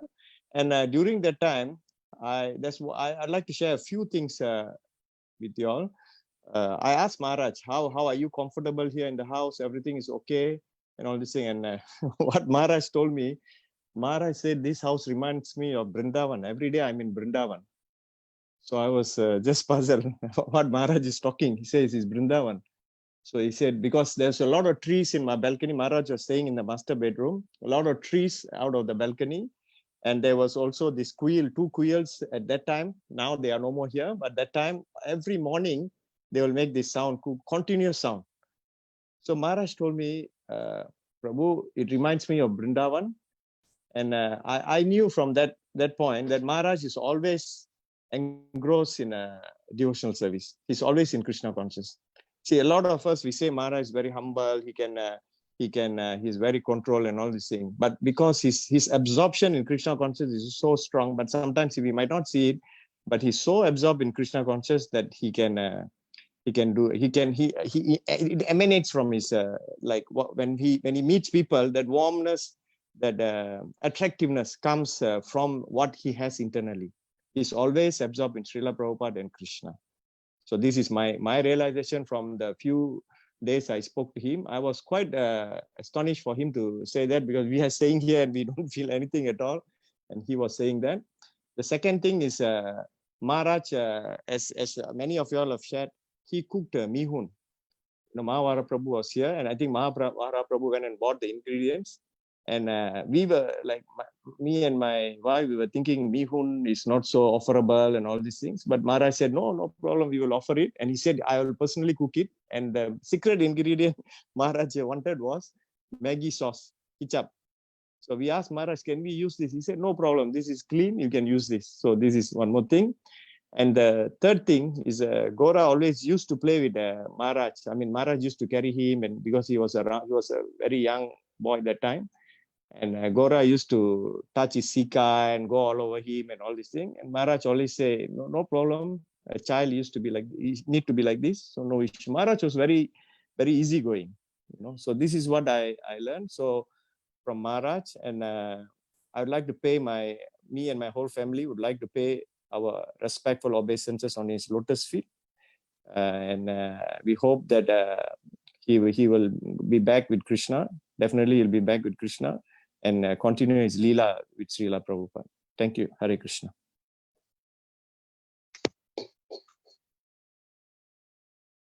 Hare Krishna. Thank you, Mahayogi Prabhu, for sharing your family realization with us. So the next will be the Puspanjali. Before the Puspanjali, on behalf of Sri Jagannath Mandir Temple Management Council, and I myself, I like to say just few words about my meeting with Maharaj. The first time I saw Maharaj in Vrindavan in 1990, when I was with Kurumurba Prabhu in Vrindavan Gurukul. So at that time, Bhakti Charu Maharaj was conducting VIC seminar, Vaishnava etiquette seminar, one of the part of the seminar. And I went personally and then asked Maharaj, I'm from Vrindavan Gurukul, I'm not a VIC student. Can I, with your permission, can I attend this VIC, the Vaishnava etiquette course? So Maharaj says, of course you can attend, you know, it's a very wonderful. So Maharaj showed this mercy. It was nice, wonderful seminar Maharaj gave. And many Prabhupada disciples also attended that Vaishnava etiquette course. It was nice. That was my first meet in Vrindavan. And after that, every year, whenever I go to Mayapur and then I saw Maharaj during Navadi Parikram, and I attended Maharaj classes. And that was a short association. And basically I've seen Maharaj. So on these days, Maharaj, I request to shower your mercy to all the devotees in ISKCON to continue to follow your footsteps, spread the Krishna consciousness. And you are the exemplary Vaishnava, you're the spiritual warrior, very dedicated, very dynamic preacher, spreading Krishna consciousness, spreading the message of Chaitanya Mahaprabhu and carrying out the instruction of Srila Prabhupada with your full heart. And then also you have succeeded in many temples, specifically like in Ujjain, build the temple in Ujjain, and also we have many other major projects which you are doing it with your other devotees. So Maharaj, you lived like a legend. You lived like a legend. We all will miss you so much, specifically your dear God brothers, your disciples, and the devotees of ISKCON. So on these days, and all the devotees, we would like to offer our respectful obeisances unto your lotus feet. So certainly, dear devotees, and because due to this pandemic, so we are not able to get together to celebrate this Smirti Sabha in a grand scale. And nevertheless, once this RMCO will be lifted and we will conduct a grand scale of this Smirti Sabha for His Holiness Bhakti Charu Swami Maharaj, because he guided many devotees, very senior pioneer devotees in 1980s in Malaysia. You guided ISKCON Malaysia devotees. So it's our very great fortune. We will celebrate in grand scale and we'll have a more clarification about you, Maharaj. So thank you very much. Thank you all the devotees, all the viewers in Facebook. And I'd like to thank all Srila Prabhupada senior disciples and all the disciples of Maharaj. So once again, thank you very much. Let us offer respectful obeisances unto the lotus feet of His Holiness Bhakti Charu Swami Maharaj.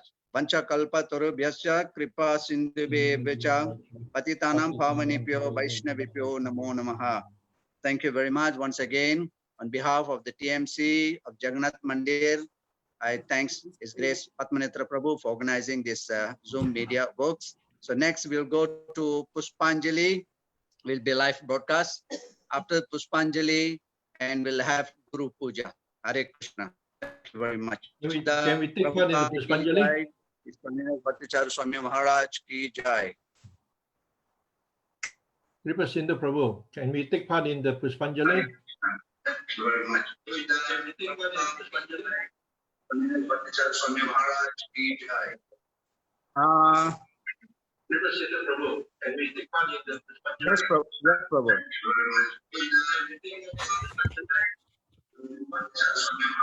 Disciple. Hare Krishna. Shanti Mataji. Hare Krishna, Hare Krishna.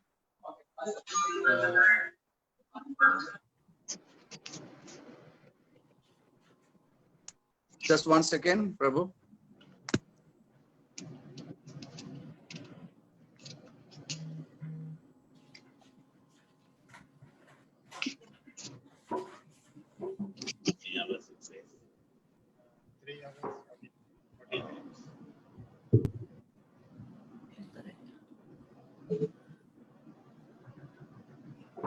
Actually, the other way is where I think mine will go to. ज्ञानतिमिरन्दस्य ज्ञानाञ्जनाशलाकया चक्षुरुन्मिलितं येन तस्मै श्रीगुरवे नमः। श्रीचैतन्यामनोभीष्टं स्थापितं येन भूतले स्वयं रूपा कदा मह्यं ददाति स्वापदम्। वन्देऽहं श्रीगुरो श्रीयुतपदकमलं श्रीगुरुं वैष्णवांश्च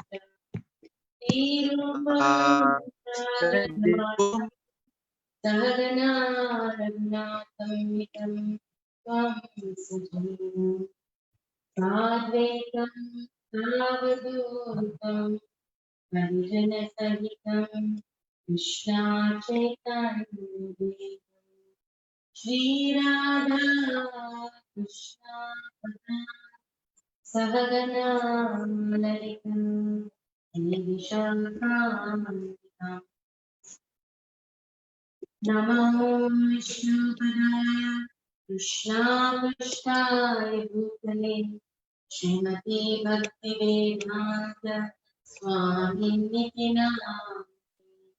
नमस्ते सरस्वती देवी गौरवाणी प्रचारिणी निर्विशेषा शून्यवादी पाश्चात्यदेशतारिणी।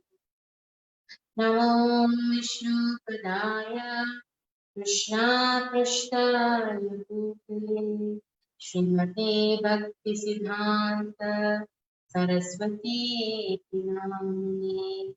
श्रीभाषाभानविदेवी द्वैताय कृपाद्वये कृष्णसम्बन्धविज्ञान दायिने प्रभवे नमः। माधुज्वाला प्रेमाध्या श्रीरूपानुगा भक्तिदा श्रीगौरकरुणा शक्ति विग्रहाय नमोस्तुते। नमस्ते गौरवाणी श्रीमूर्तये दीनतारिणि रूपानुगाविरुद्धाप सिद्धान्तद्वान्तहारिणि नम घोरा किशोराय साक्षात् वैराग्यमूर्तये विप्रलम्भारसाम्बोधे पादम्बुजाय ते नमः। नमो भक्तिविनोदाय साक्षिदानन्दनामिने गौरशक्तिस्वरूपाय रूपनुगावराय ते घोरविर्भावभूमिष्ठं निर्दिष्टास्तज्ञानप्रियः वैष्णव सर्वभौम श्रीजगन्नाथाय ते नमः। वाञ्छाकल्पतरुभ्यश्च कृपा सिन्धुभ्य एव च पतितानां पावनेभ्यो वैष्णवेभ्यो नमो नमः। नमो महावादन्याय कृष्णा प्रेमा प्रदायते कृष्णाय कृष्ण चैतन्य नाम्ने गौरत्वसे नमः। पाञ्चतत्त्वमखं कृष्णं भक्तरूपस्वरूपकं भक्तावतारं भक्ताख्यं नमामि भक्तशक्तिकम्। श्री कृष्ण करुणा सिंधु दीनबंधु जगतपते गोपेशा गोपिका कांत राधा कांत नमस्तुते जयतां शरतो पंगो मम मंदमतिर्गति मत्सर्वस्वपदाम्बोजो श्रीराधा मदनमोहन दिव्याद्बृन्दारण्यकल्पद्रुमादः श्रीमद्रत्नागारसिंहासनस्थो श्रीमद्राधश्रीलगोविन्ददेवो पृष्ठालिभिः सेव्यमानो स्मरामि श्रीरासरसारम्भिवं शिवतत्ततश्चितः कर्षान्विने स्वनिर्भूते गोपीनाथ श्रियस्तु नः ताप्तकाञ्चन घोरङ्गी राधे वृन्दावनेश्वरी वृषभानुसुते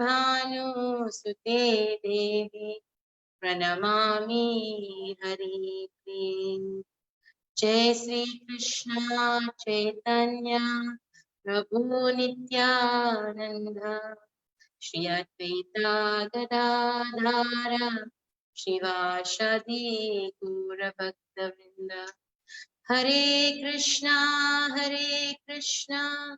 कृष्णा कृष्णा हरे हरे हरे राम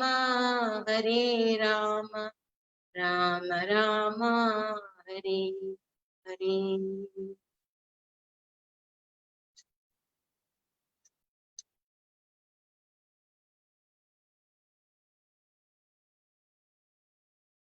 नमो विष्णुपदाय कृष्णा पृष्ठाय भूतले श्रीमती भक्ति चारु स्वामी इति नामिने स्निग्धचेत सुप्रणेत भक्मिनं चारसाकृतं प्रभुपारगत प्रणनामि भक्ति चारु पदम् एषा पुष्पाञ्जलि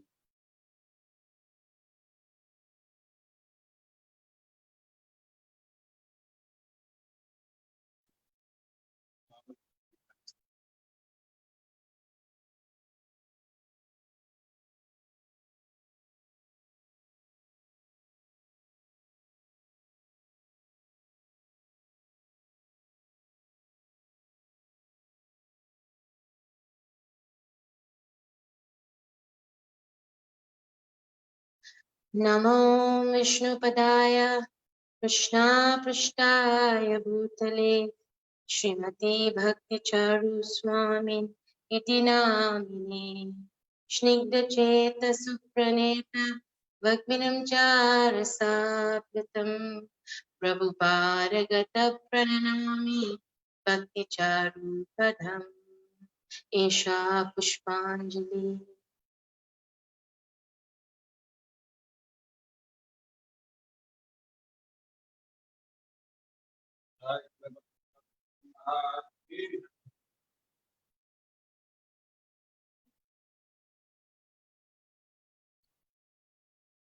नमो विष्णुपदाय कृष्णा पृष्ठाय भूतले श्रीमती भक्ति चारु स्वामी गुरुदेविति नामिने नमस्ते स्निग्धचेत सुप्रणेत भक्मिनं चारसाकृतं प्रभुपारगत प्रणमामि भक्ति चारु पदम् एषा पुष्पाञ्जलि श्री भक्ति चारु गुरु महाराज की जय।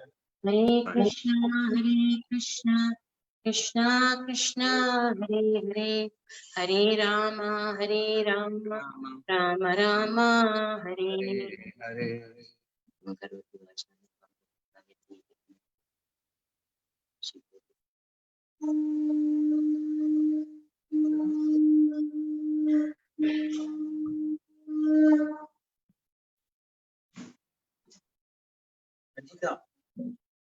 Right.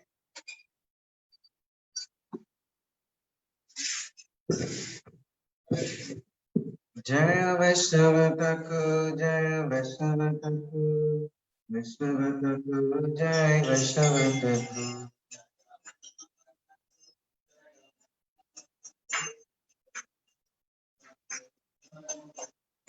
Jaya Vaishnava Thakur, Jaya Vaishnava Thakur, Vaishnava Thakur, Jaya Vaishnava Thakur.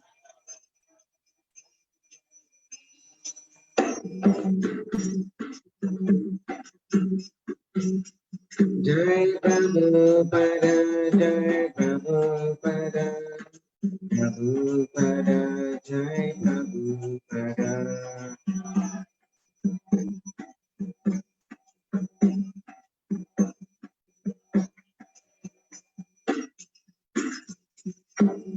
Samsara Dava, Nalita Lanka, Pranaya Karinya, Pranadana.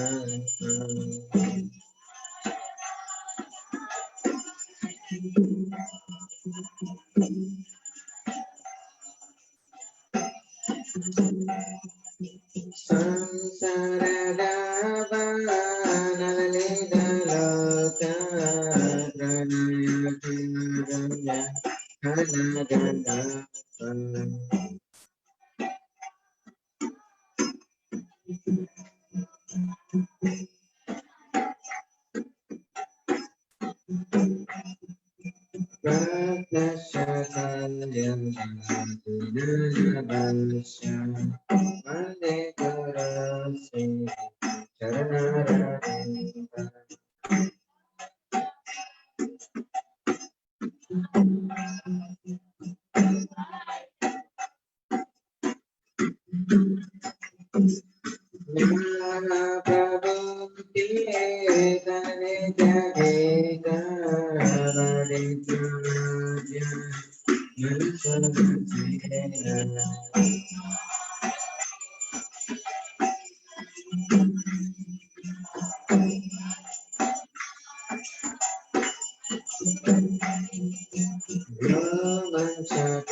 Smirti Sabha, Bhakti Charu Swami Maharaja ki, Bhai Vaishnava Thakur ki, Bhai Vaishnava ki, Bhai Guru Premanande, all glories to Somebody glories, all glories to Somebody, all glories to Sri Sri Guru Brother, all glories to Sri Guru ki.